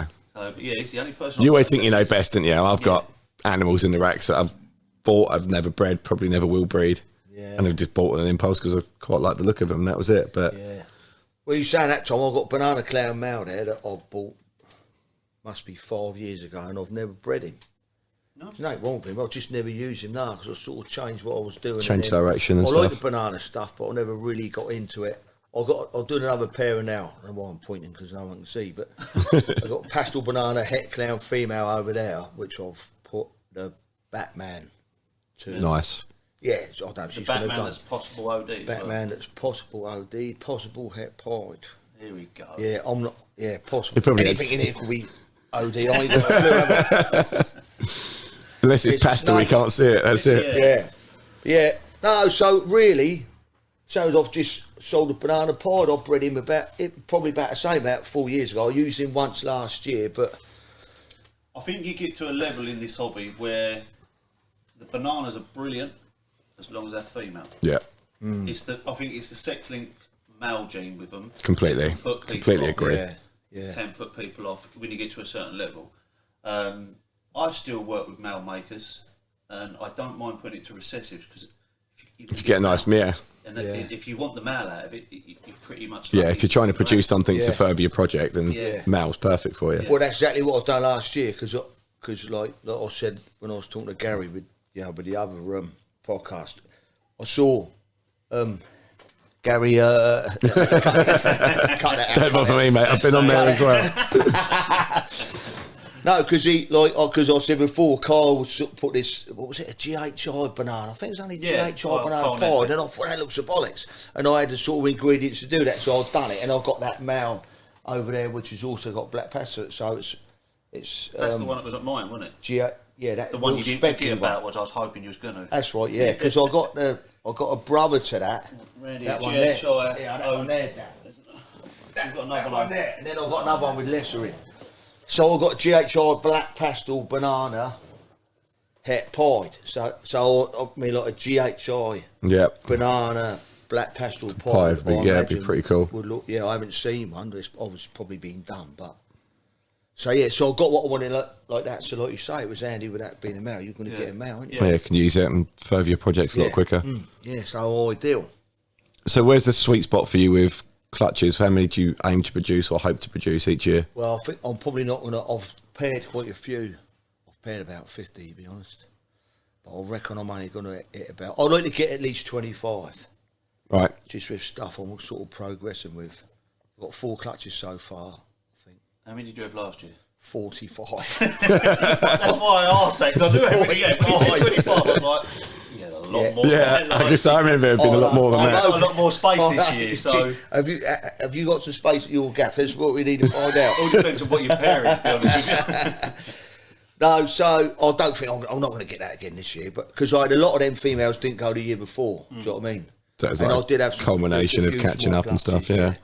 So that it was mental last year, and I got some good stuff. So I had a result, but I'm open for about 30, at least 30. But I've using a few of these females I've got here are like what I've bred myself. Do you know what I mean? So they're sort of. I always find that a bit more rewarding. Yeah, definitely, mate. Yeah, even the males, if you produce your own male, and you know what I mean? Especially if it's a het as well, and you go, it's 100% het because you made it. Yeah. But you still go, I hope. If you can produce, You know it is, but you still get that one. Still second guess, didn't you? Yeah, brilliant, mate. Yeah. So I think I've done a couple of pairings where I've bred them both, and brought them on. So that, like you say, it's always rewarding, isn't it? It's good. Definitely. And you've definitely got the incubator space now, haven't you, mate? Yeah, the incubator, touch wood at that stage. I'm not going to call it a walk-in incubator. It's quite shallow, and I'm going to call it a step-in. Yeah. Wow. One step-in. I'm going to call it a step-in. It's a walked-in incubator. I'm the man, mate. I'm the man. Fair play, Mark. So it's not. It needs finishing off, but at the minute, mate, that the temperature and the humidity is absolutely spot on. What I've found with the tubs, with them tubs I'm using, they're not airtight, are they? So when I put them in there, obviously to try it out, the humidity won't get up enough. But I've got that press and seal stuff, mate. It works okay. That works right, yeah. Because I always thought you had to have air in there, but you don't. No, you don't need to. Not at all. And there's no what do you call it? Droplets or anything, condensation in there, is there? So, and the humidity's up 95%. Perfect. Because last year, mate, with my old incubator, I lost a few eggs because where all the heat was at the back, them eggs were a bit warmer. Okay. I set the temperature a bit low, but they were right next to the heat mat, and a couple of them dried up. Do you know what I mean? So learn by his mistakes, don't you? But I don't think that's going to happen. Year, didn't he? Did he? I don't know. Yeah, Billy from Mutation Creation. Yeah. I think he changed tubs, and it had that problem. He changed tubs. Yeah. But in there, mate, that should be, as long as the eggs are fine. Yeah, I shouldn't lose any, mate. Really, obviously it's not finished. It's cosmetics now, isn't it? Cosmetics, mate. Yeah. It's functional now. It just needs tidying up, doesn't it? Yeah. But I'll leave that for this season. I can't mess about with it too much now, but I'll leave it this season, mate. And if I can find any of that shower, and I don't know where Paul got his from. I didn't ask him. Paul Milner, because he got some nice shower in the knees, didn't he? Yeah. But I'm not too worried, mate. They're safe enough in here. They're not gonna. It's not gonna come to. Yeah. It's going to do the job that it needs to do, isn't it? So it's good to go. Yeah. Let's just hope it has the same luck as your last incubator, because he was popping out stuff you didn't even know was het for each other, isn't it? Yeah. The only man to produce clowns when he went to produce pieds. I had, yeah. Well, the best one was one I got off Andrew Wood because I had a yellow belly desert ghost male that I just put to a straight pied just to get some double hets, and I think I put a photograph up of even the parent or when she laid eggs. Yeah. And he messaged me. He said, "Did I tell you that was possible het pied?" I said, "No." And then when I actually had about 4 pieds in there, Jesus. so it was 100% het desert ghost. It can't be a bad thing, can it? But he didn't tell me. The lucky bar. Yeah. The lucky bar. Yeah, he didn't tell me. I saw someone's got the lucky bastard rack the other day. Yeah. Are they going to have the same luck? Yeah, that's what he said. Keep our fingers crossed. Isn't it? Yeah. There's some luck yeah. if he does. Yeah, it'd be a good carry on that one, won't it? Some Adam, innit? No, that was the other one, Adam from WD6. That's the other one you sold recently. Rack. Is his name not Adam? No, I'm shit. I Names. can't remember. Someone. He's right, mate. He's so sound. glad You've met him a couple of I'm times. glad you're called Darren, I'm aren't glad you? he's called Darren. Oh, really bad, mate. Seriously, I can't remember what my mum's name is. So sadly, I'll just call her mum. Fucking nightmare, mate. Getting old. My mum's called Mum as Yeah, well. well, it can't go You'll wrong. never believe it. Can't go wrong. Wait, Tom. That's done me now. So, what's in the future for you? What do you want to achieve going forward? I think, obviously, clown stuff, mate. I'm into, but it's all nice, isn't it? I'm hopefully going to have another go at it in the clown pied, clown desert ghost, but it's a lot of them, most of them pairings there clown We've related. got the joint pairing between me and you. Oh yes, mate. Yeah, with that cracking female Yeah. you've got. Yeah, No good, mate, no good without your cracking mail, though. you could get some. We could get some great stuff from that. Fingers crossed. So yeah, I think definitely, mate. With Desert Ghost, everyone's Desert Ghost is good. What's it not good with? Yeah, it's great with everything, isn't It it? is good with everything, isn't it? I'm just surprised it's taking this long, really, mate. I've never seen an animal look bad because it's got Desert Ghost in it. No. I think a lot of people slept on Desert Ghost, Yeah. me being one of them. And I actually had a few nice Desert Ghosts. I remember you selling some sort of adult females and stuff. Yeah. I have, mate. I have. Not that long ago either. Purely because I was building up my clowns, my pieds. I'm on point with the amount of pieds that I've got to do my projects with. Clowns I was building up, and to build the clowns up I needed the space. Yep. And I was looking at a couple of Desert Ghosts bits, and I thought I'm going to cut them loose and just use the space there to do that. And yeah, I'm massively regretting it. Yeah. And I love the champagne, and I had a champagne. Yeah, I remember. National Desert Ghost. I remember seeing it. Yeah, I sold it at 1,500 grams, never paired it, nothing. I grew it up and sold it. Jesus. And to be honest with you, I sold it at what I thought was the right money. It was probably If you quite look at cheap. What I sold it for is what they're going for now. It's like a quarter of the... Oh, mate, it's Mate, you just don't know, do you? No, exactly that. it's blown up exponentially, isn't it? It's, Yeah, but you look at it's going to happen to everybody because you listen to. I've listened to so many people go, "Oh, I would have never had a spot nose back in the day. I'd have given them away. I had a shop and I used to push them away." Paul said that. From, Yeah. Urban Strichters. And there's going to be genes now that are doing it. There's probably I've turned stuff down. And go, "Oh, I don't really want that." And it's going to go on to go pop. It only takes that one person to go, "I'm going to put that with that," and then suddenly find the ingredients that work with it, and it that's it. explodes, and then that's the next big thing. Yeah. So yeah, there's genes out there that, and when I see, I try not to naysay on any gene. I say I don't like it at the moment. Until you've seen something that will. I don't think there's any gene that I've said that I will not have in my collection. Never. I'm not the greatest fan of Xanthic. Yep. But I'm not going to write it off. I know Justin's just done that triple recessive, which looks absolutely Crazy, ridiculous. isn't it? Yeah. But yeah, I think you shouldn't ever write a gene off. When you hear people saying, "I don't like pinstripe, I don't like this, don't like that," I think you should go, you don't like what you've seen with pinstripe. Because not everything's been done. Not everything's been done. No, there's always ways to bring something back to what you want to like in it, isn't it? Like pinstripe, Desert Ghost pinstripes look fantastic. Great with pied though, isn't it? Yeah, it works great with recessives. I've just produced the pinstripe clowns. Yeah. Absolutely beautiful. Yeah. And I want to get it into a pinstripe clown pied. And I think if you put a drop of OD definitely, on that as yeah, well, yeah. that's just going to explode. Yeah, there you As go. well, it always goes well. Yep. So yeah, I think it'd just be fantastic. Yeah, it's just finding those ingredients, isn't it, that I work. quite like people naysaying stuff because that sort of fires me up to have a little go at doing stuff. When I first got into it, 2013, one of the third or fourth snakes I got was a champagne. Yep. And everyone was telling me, no, don't do it. It's too dominant. Anything you put it with, it ruins this and ruins that. And I still get people come down to mine now. I go, I know you work for champagne, but I'm not really into it. And I pull some bits out, and they're like, what is that? Yeah, never seen it. Yeah, but the grey matter. Yeah. The grey matter I've got. Are those absolute champagne tango combos are probably the best champagnes I've seen. Gene added to it, yeah. But I got a message the other day. Can you send me a picture of it? People are still getting. Yeah. Oh, it's a phenomenal looking snake. Oh, it's got the tango gene in it, but the tango with the champagne's fantastic. Yeah. And that's what I was saying to you a couple of minutes ago. You've got to find that one gene that works You have with to that one find, gene yeah. that everyone naces, and it Yeah. all goes It up. just blows up to the forefront then, doesn't it? And that's not be funny, Darren. I look round here. You've got a lot of genes that probably no one think. Yeah, I'm looking over there. You've got the blush. I know you've got some other genes here that not many people. Well, you redhead. You took a chance on the redhead back in the day. Now look at that. Yeah, hopefully you will hit a couple of redhead clowns, mate. Yeah, I've got 'cause one in the clutch.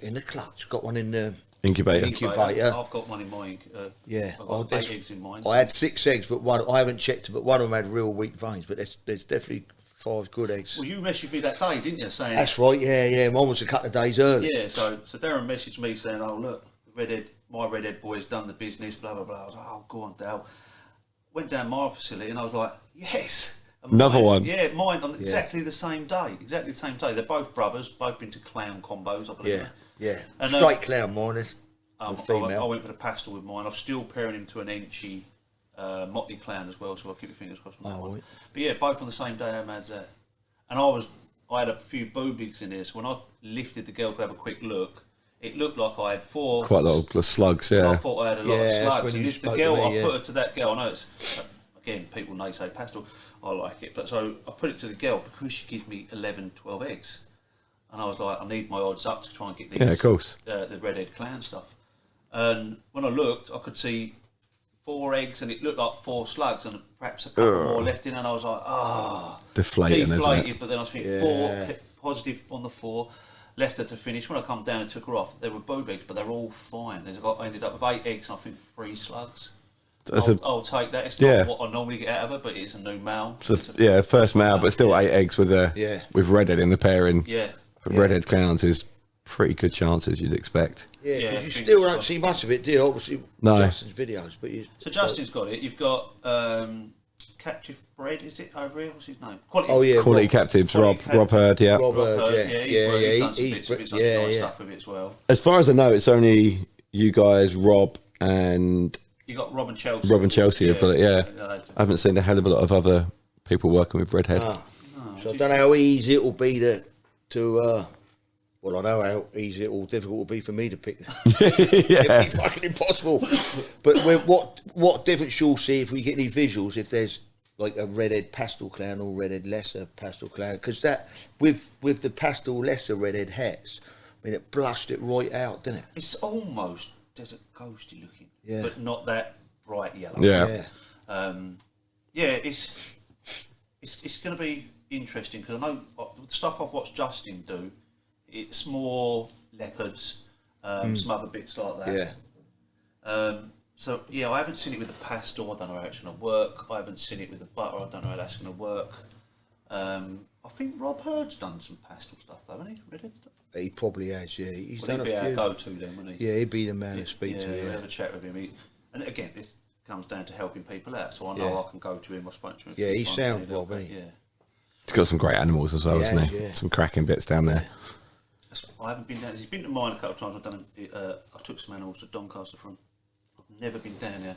I've got to do it, which I think we've got a trip planned, haven't we? You spoke to me Very about- potentially, yes. Yeah, so we'll have a little run down to him. Very potentially. So, with the redhead stuff, obviously you've got that coming in the future. Any other genes that you're working with that you're I've got excited this about? Adder, Yep. Adder het clown male that I got with a swap. Oh, mate, names again. I can't remember his name. You with me? I got it up in Doncaster. Oh yeah.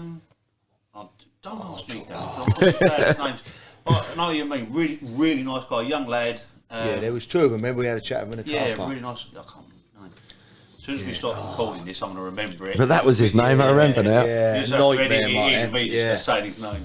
So I got that. I'm interested to see what that turns out. So I don't think he's, as far as I know, unless he's kept it quiet, I don't know if he's produced an adder clown yet. Okay. So I don't even know what it looks like, but it's got quite a sort of quite a funky pattern about it. Definitely different, looks different than just a normal. Do you know what I mean? So you've seen it down in this rack. So I've put him to a big pastel clown female over there. She's in shed at the minute. So fingers crossed that gets the job done. Yeah, and I've put him to another female. He can't remember what it is though. Scratching his head. I've got it written down over there. What else has he been to? The leopard fire clown. Yeah. I don't know if she's going to go. She laid last year. But sometimes, like, she's not massive, but I think I got 6 eggs out of her last year. She's been feeding all right. And she's off food now, so... Fingers crossed she I've got carries on the same then. Old Tom who took me other place on me, he come down with his scanner, ultrasound, and done a few, so I want to get him back down in a couple of weeks. Have a little look at what's going on. Yeah, I think... I won't really be bothered, mate. But after seeing him, I do sort of take the guessing out of it a bit, doesn't it? I did buy one. Yeah, you had one, didn't you? I bought one. I ultrasounded my arm. Yeah. Ultrasounded a snake and Tom got bitten. Yeah, I've told him to put it away after that. Yeah, we put it away, and then I'll be honest with you, in my mind, you know what it is, I do agree, there's a lot of stuff that can be done with it, and there's some great videos out there of benefits you can get from it. It ain't just about what follicle size have they got, or are they going to go. It's about knowing when you put them out, how much to feed. Yeah. There's a lot you can do with it, but for the size collection I've got a reasonable amount of animals.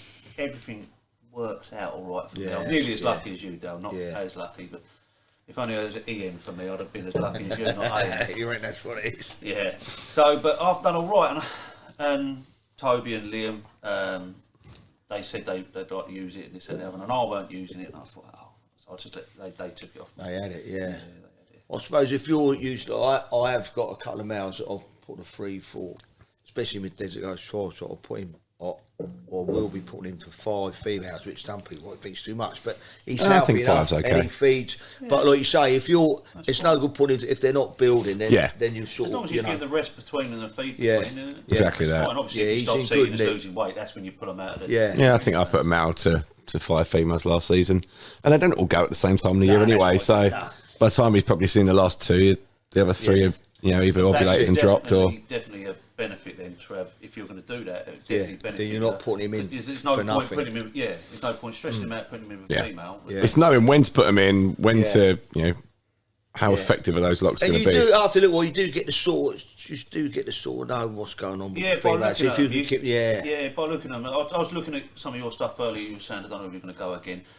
Your super chocolate ghost. I know she's been stubborn for you for the last couple of years. She hasn't laid, never. She's not laid yet. I don't look at her every day, and I know where she is. And I just looked at her then. I was like, she's big, isn't she? She's bigger. Yeah. So. And talking to big snakes, if anyone's been, a lot of people come round to mine. They go, Jesus, Darren, your snakes are massive. I'm like, I come down here, and I'm sure these ain't royals. They're blood pythons. Are you still feeding baby pandas? But yeah.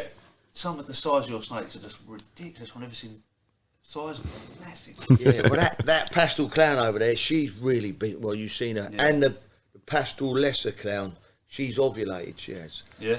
Yeah, so, I can't remember. She didn't lay loads of eggs last year. I think only well, the size of, I think, 7 eggs and a couple of slugs, but... I had a 3.5 kilo butter a few years ago now. Laid 1 egg. No slugs, nothing. Just 1 egg. 1 egg.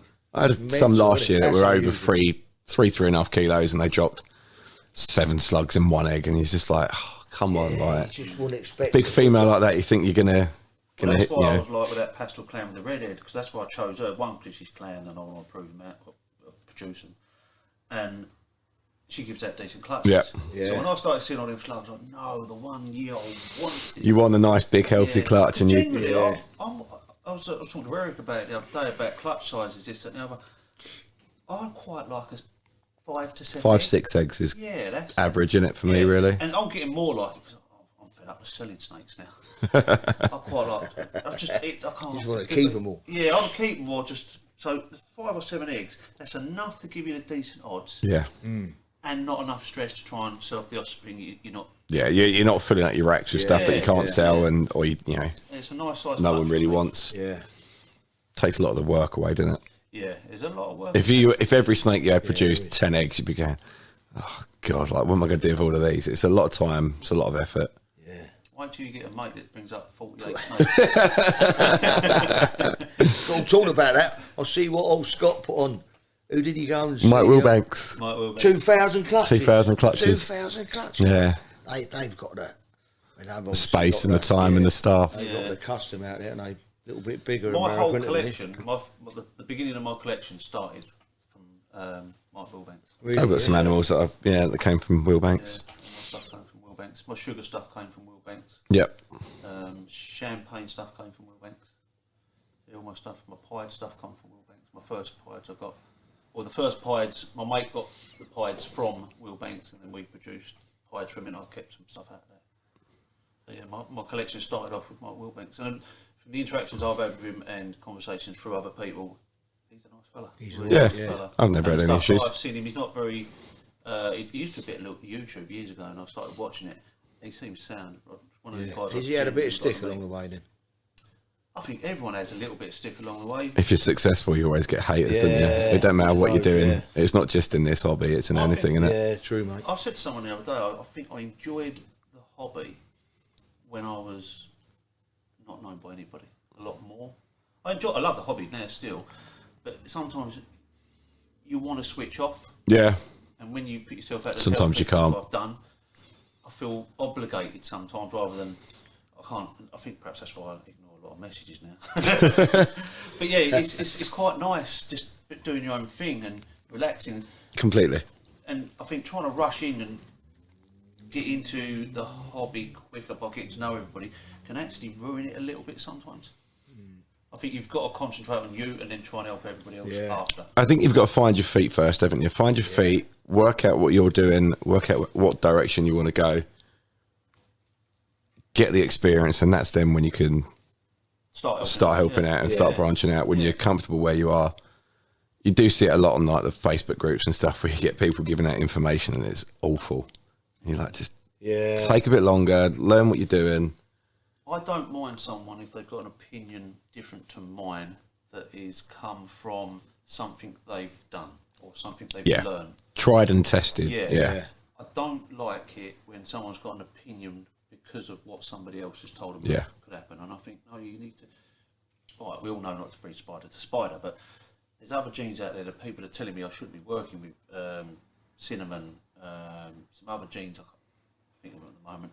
And when I looked into this person, and I'm not digging about here because I've probably done similar things in other aspects of my life, they were telling me I couldn't work with this gene, I couldn't work with that gene. And I looked into it, they had not worked with this gene at all. And I was like, I've worked with these genes and not had a problem. Not saying they don't have problems. Yeah. I've worked with them, not had a problem. Mine are fine. And that's it. You can only talk from experience, can't you? Yeah, and that's why I ask people to do. Just if you've got an experience, share it. Yeah. But it's got to be your experience. You do get a lot of secrets being kept in this hobby, didn't you? A lot of people want to try and maybe not give out information because it's, I feel like I've got one up or something like that. I think they kept that quiet for a long time. So the bigger breeders probably ride the train and get their money back on it. Yeah, and then sort of lay it out. Probably the same as the scaleless and stuff. When did people realise that scaleless weren't really cutting it? A lot of people still not had a female on clutch of that. still haven't seen one. Not from what I've seen. Yeah. So I've got the And I know scales. Will Banks was heavy in the project and he sold a lot of stuff up because it was just too much. Yeah, I think he done a podcast. I think he sold the whole. about it, which I think he sold the was whole one of the project final up. nails in the coffin, to be honest with you. When you think 5, 6, 7 years ago they were like 30 grand a piece, and now they're what 1,200, 1,500 quid. I think you can buy one for. That much.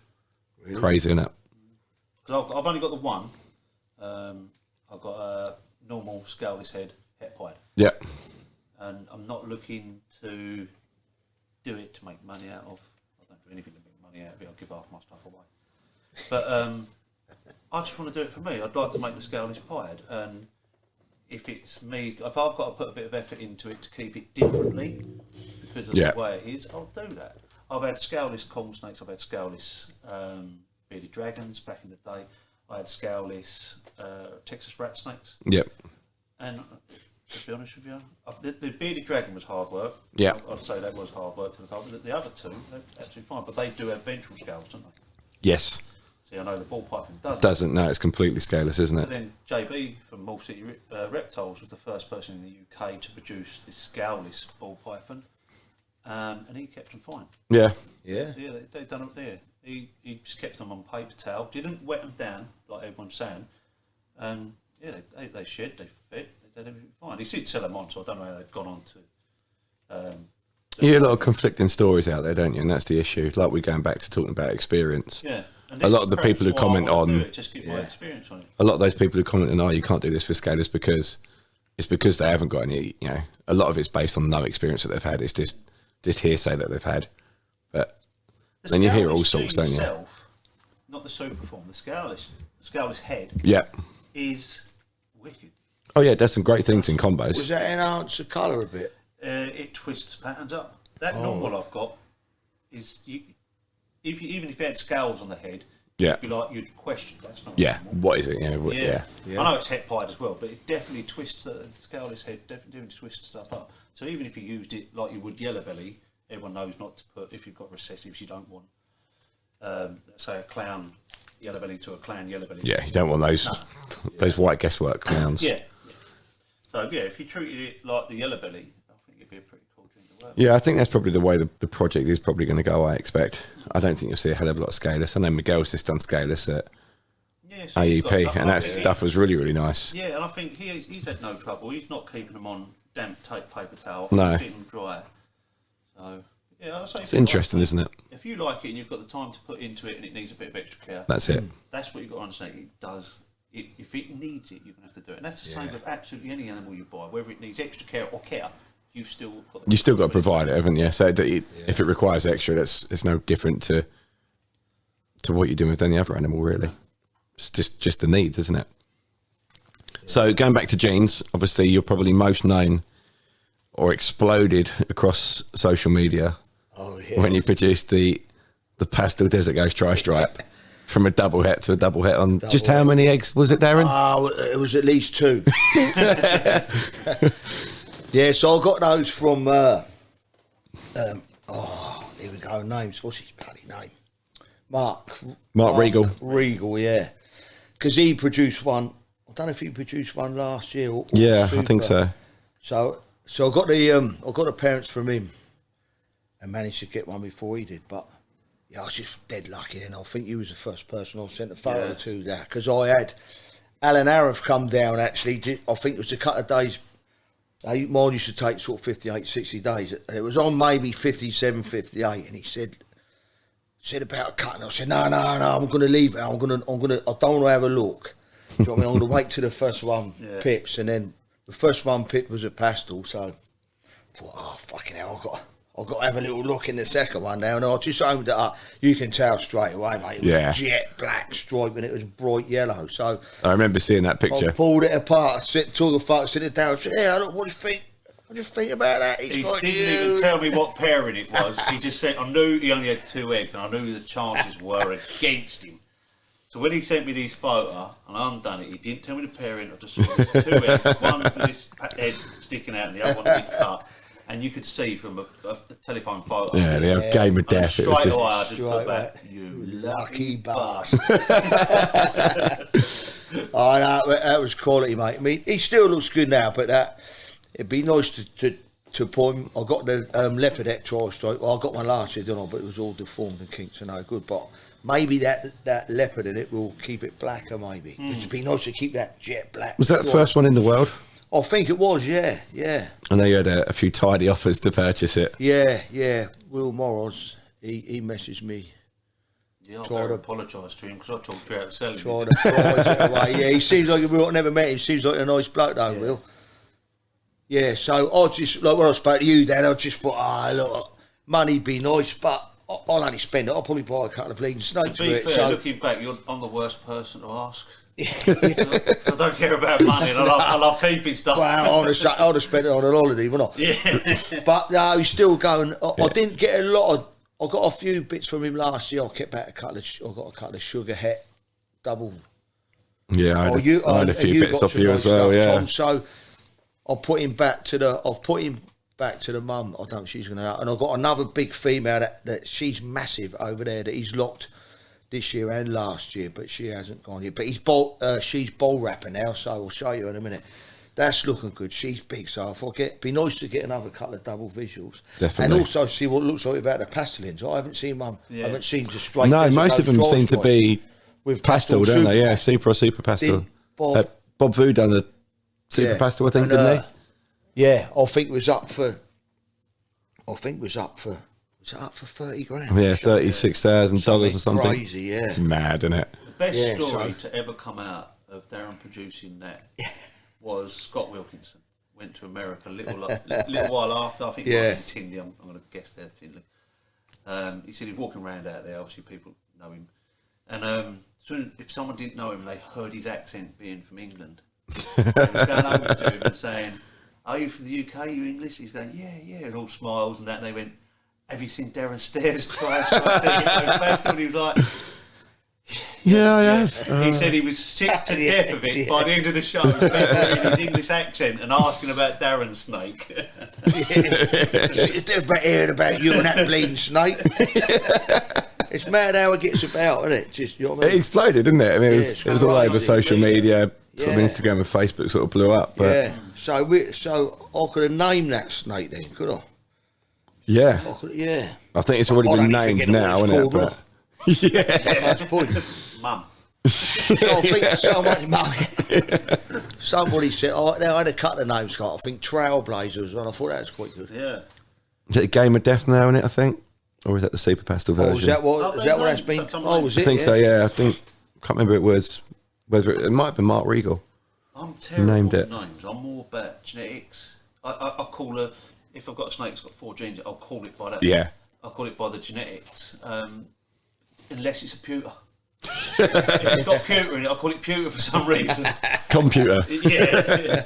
But yeah, it's got there's certain stuff I think the pewter I always call pewter, but then the other genes I'll break down into names. Into actual genetics. Yeah. I don't. When someone says to me, "I want to produce a," and I go, "Oh, what's that? A new gene?"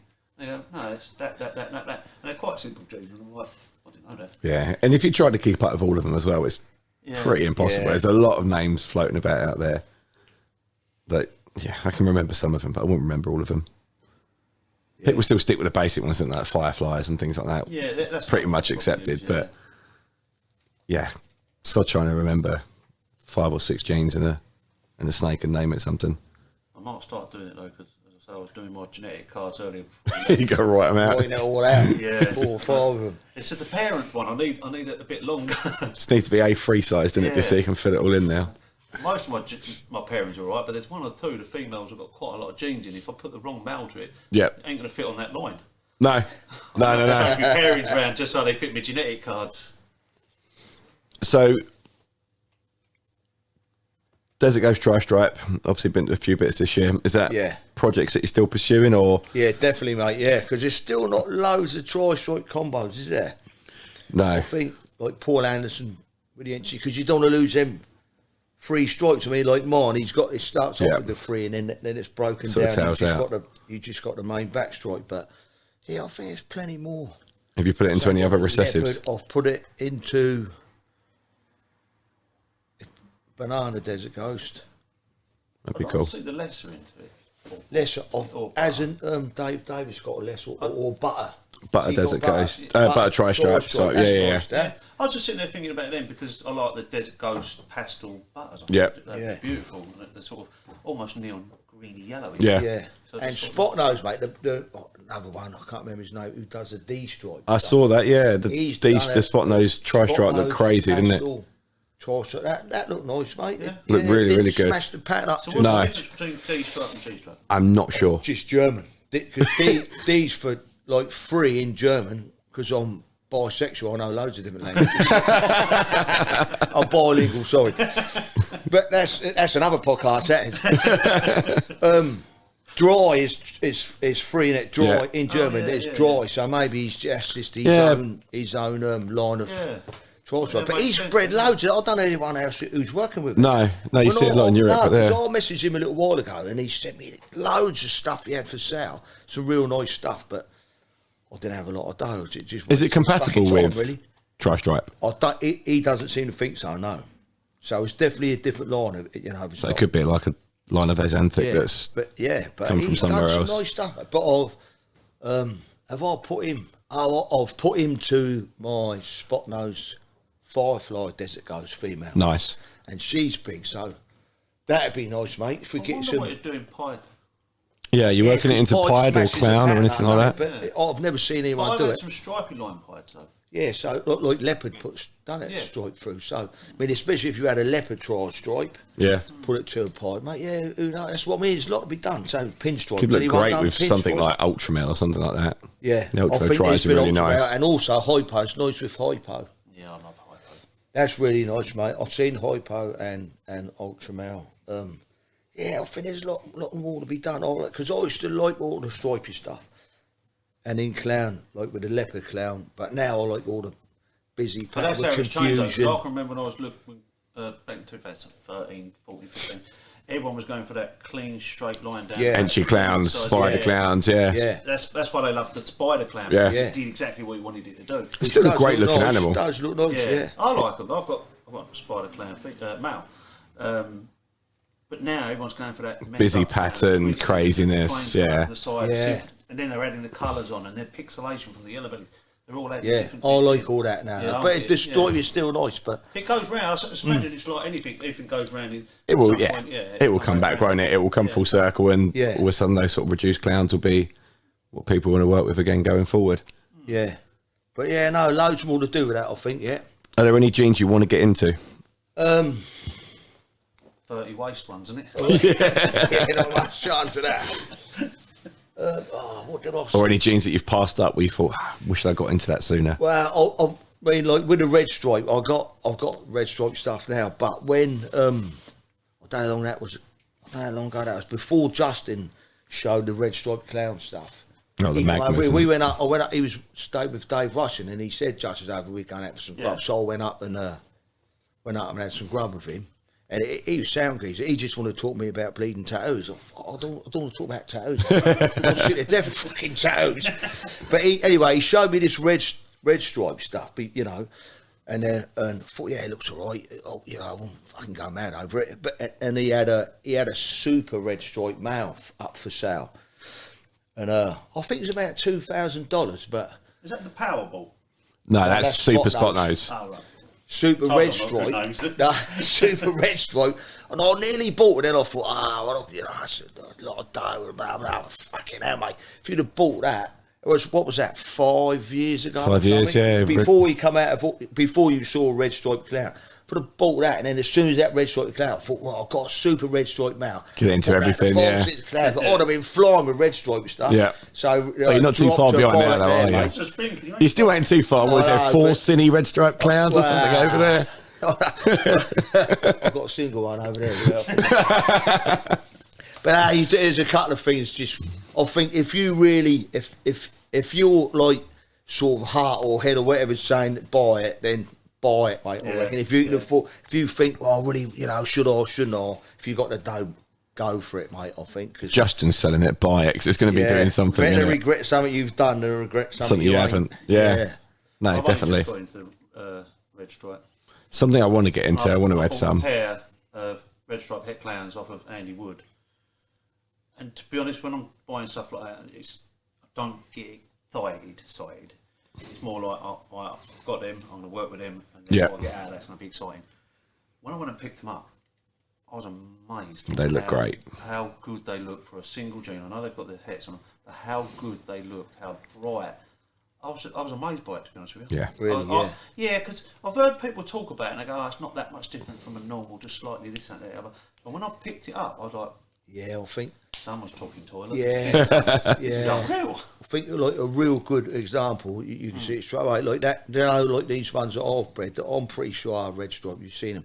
But the female over there, if you look at her, she's probably not the best example, but it is red stripe. It's just, you just got them variations, didn't you? Like them ones I've kept a couple.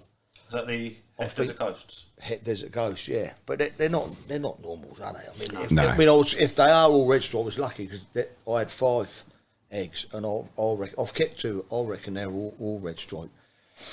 But Fingers crossed. it's only where I think you've seen them, Tom. Yeah. Who had, Sam had one, didn't he? And then someone said, all these people selling red stripes. I can't remember who he was. Mate. But then I thought, he sort of put a doubt in my mind a bit. Do you know what I mean?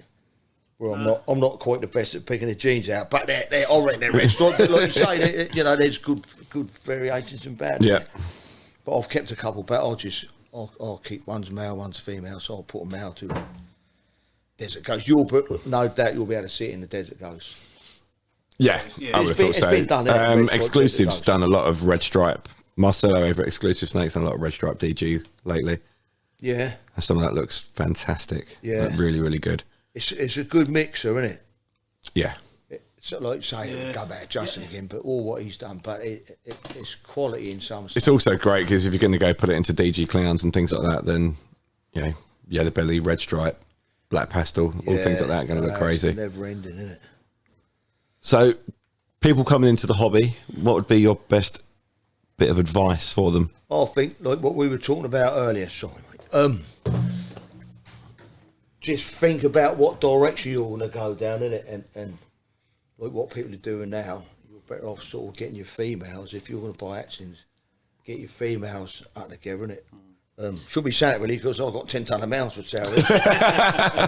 Well, I think they're males. Yeah. No, I think get your females, build it up like that, like what we all done. You just buy snakes because you like the look of it. If you're gonna buy like to breed, I think get that and just get it sort of set what you want to go. Yeah. You change your mind and you see different stuff, don't you? But yeah, And just elaborate on that as well, because that's the answer everyone should give. Yeah. It's been in it for a little I think while. it's been the most That is, Yeah. It's a consistent standard common answer. but elaborating on that is don't let anybody tell you what genes to work with. Yeah. yeah, If definitely, you mate. like that gene, work with it. Yeah, Because I got told not to work with champagne. Don't work with it. No one wants to know that. Now, champagne's just coming into its own. Justin Yeah. started doing the Champagne clowns, stuff. a year or so ago. Tango stuff I've just done. Yeah. yeah, that's lovely. Chris Thomas has done. And now look, so don't let anybody talk you out of what you like. Yeah, If you like right. it for a reason, you haven't got to explain Go that for reason it, to anybody. but- You like it. So that would be my advice. Get your females. Yeah. Get the genes that you want, like and look yeah. of, and work with what you want. Don't chase anybody else's toes. Work with what you've got. Definitely. Yeah. Best and worst things about the hobby for you? Well, going back to Scott, I think he nailed it on the head. Like that, really meeting people like you know, like meeting real good people with mates for life now and that. And then the worst thing is also what he said about all the negativity about. What did he say actually? I remember thinking I want to use that. Tom comes out and fucked me off. Forgot what he said. That happens at your age, mate, doesn't it? Yeah. I was 38. Fucking nightmare. I've listened to it and I can't remember. Oh, but he I recorded it and I can't remember. But he was spot on, mate. And like I think he was sort of saying about the uncertainty of like some twat could come along at any minute and make up this law where you got to have them in a fucking great big vivarium, Yeah. and then that balls it up for everyone, doesn't it? We're sort of that sort of similar. Yeah, yeah. I mean, you get the dickheads, don't you? You know, but All the antis and things like that. yeah. But I think that thing where it is, like, I think all of us would like. You like to be able to do it as a business, wouldn't you, Doncaster? But Yeah, you possibly. really, mate, you couldn't. I'm thinking like, if something did happen like that, mate, then you couldn't sort of rely on it. No. I couldn't knock the tail on and think, well, I'm just going to breed snakes. It was 4 or 5 years up the road. So me and Thomas talking about this. You're on holiday too much to do that anyway. Yeah. Me and Thomas what talking you got, about this on Keith? the way down. And the company I work for, obviously, they know I'm into my snakes and what I do. And we literally, a little while ago, we raffled a snake off on my live to raise some That's money right, for yeah, the yeah, people fair in Ukraine play, coming over. And the money went to the people at work. And it went for 410 quid. £410, so I put that in the pot, plus a couple of people Donated some, donated yeah. dinners afterwards. So I put that in the pot, and my governor said to me, "You got £400 for one snake?" I said, "Yeah." He said, "How many you got?" I went, "Oh, I've got X amount." And he went, "Why are you still here then? If you can earn that sort of money, why are you still here?" And I think that's most people's fault. Yeah. But what I said to him, and I won't blow smoke up his arse because he's my boss, but I genuinely love my job. I know everyone doesn't, but I genuinely love my job. My hardest part of the job is getting out of bed at 20 past 4 in the morning. That's the hardest bit. That'd be hard for I me. love my job though, and my hobby, the breeding snakes and keeping snakes and reptiles for me is my get away from all. Keeps you sane, doesn't it? Gets you away from work. Yeah, do, mate, And yeah. to make it into a business, you're not living your dream. You're bringing your worries and making it into your dream, and then ruining Completely. it. Well, this is my opinion anyway. And to rely on a snake to sell to pay my bills would put too much stress on me. It's such a. I can go sit in an air-conditioned office from a governor. It's such a strange market as well, isn't it? It's like people go, "Why? You know, if you're making that much money, why aren't you doing it full time?" That money doesn't all come at once. No, It comes in spits and spats, and you might get £400 here, £500 in 3 months' time or something down the road. Payment plans. And payment plans. People pay up in All 3 now months, got 6 about months. 50 actions in it there that are from last year. Yeah. Do you know what I mean? That some of them are 8-10 months on. Yeah, So it's not. It ain't easy. Nothing's really easy, is it? And No. Unless you're selling fucking drugs. Nothing worth doing is easy. Because No. if it was No. easy, everyone Everyone would be doing it. and it would be worth doing. exactly that. So, another question for you. I'm going to put you on the spot a little bit. There's we're all having dinner. There's 4 spare seats. You can invite any 4 people, dead or alive. Who are you inviting? Oh, that's a fucking mental question, that is. Oh, dead or what? Anybody, not Anyone, dead or alive, any walk of life. I'll put 4 fingers up there and say, name who you chose. Oh, right. I'll tell you what, mate. You'd have to have David Attenborough there, wouldn't you? Fantastic choice. He's quality, mate, isn't he? Fantastic He can pay as choice. well. David Attenborough. I'd love to listen to some of it. You listen to He's got some stories, for isn't he? years, wouldn't you? I'd like to hear the behind the God, scenes story. that's a mad question, mate. That is. Who else? I haven't really got any. Can be from anything. Favourite musicians, favourite actors, really got- breeders, whatever you want. I think he's a bit of a. I think he's a bit of a fucking. I think he's a bit of a boring bastard, that. But more favourite group from when I was young was the Specials, mate. Terry Orr. I know he's a bit weird that, but I think just when you mention the music, I love the Specials, mate. Yeah. So probably Terry Orr. I don't know, mate. I think he's a bit of a depressor and all that, but he'd be more fucking depressed sat around the table with me. Yeah. So you got 2 more spaces left. Oh, we'd have to have a woman there, wouldn't we?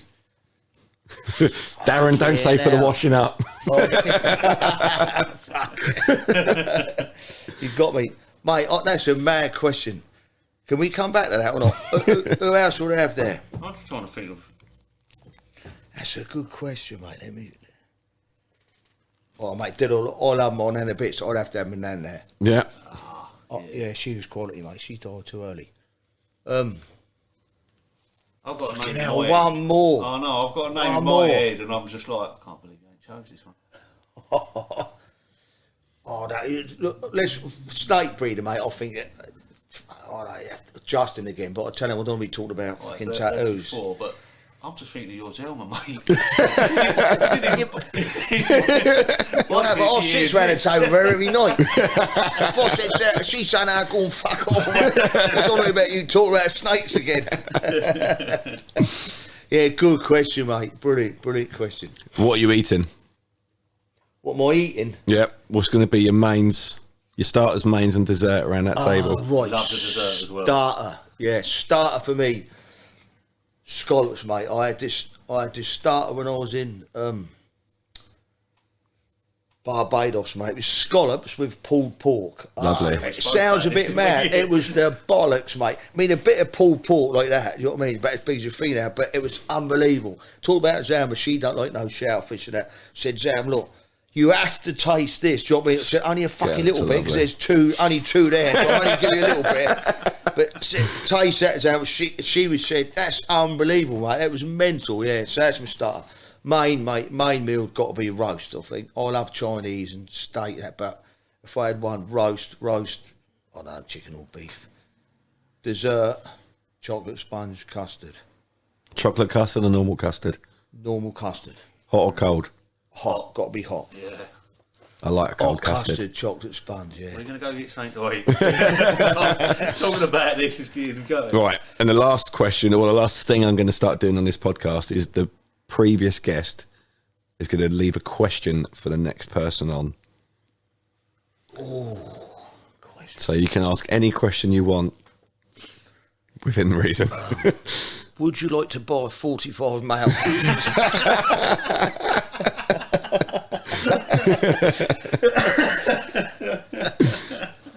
Let's think of a question. Not what's your most expensive status board?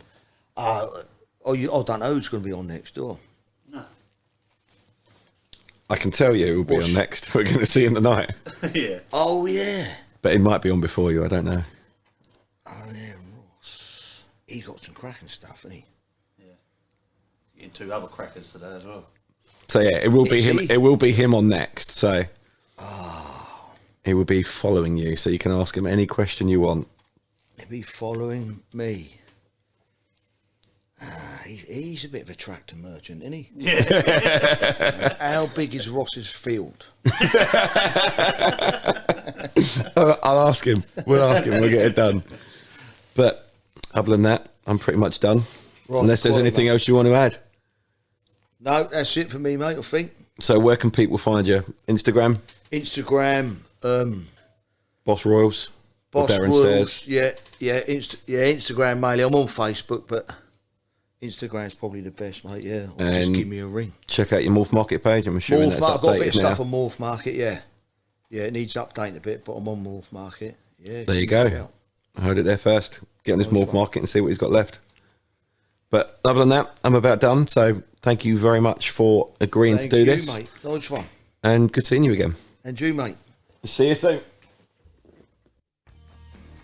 Hi, this is Andy over at Clubmore Reptiles in Liverpool, sponsoring the Wolfies podcast. We've decided to sponsor the podcast because we massively believe in the reptile community and especially Royal Pythons. So if you're ever in the Liverpool area and you fancy popping in to say hi and having a brew, then come on over. Anyway, back to Wolfie on the podcast. There we go. That was Darren Stares of Boss Royals and Darren Hughes of Neighbours Constrictors 13. I think you'll agree that was a really good laugh. Great fun to listen to. If you haven't already, go and check them out on social media. See some of the pictures and the animals they're producing. Some really, really fantastic stuff. And 2 of the nicest guys you'll ever meet in the hobby. Really, really welcoming people. Make you feel at home straight away. Really good laugh to be around. And easily 2 of my best friends within the hobby. And probably outside of it as well. So yeah, if you're not already, go and follow Boss Royals on Instagram. Go and follow Neighbours Constrictors 13 on Instagram as well. Show them some support. They're always helping people out. So yeah, go over and give them a follow, like, subscribe to YouTube channels, whatever you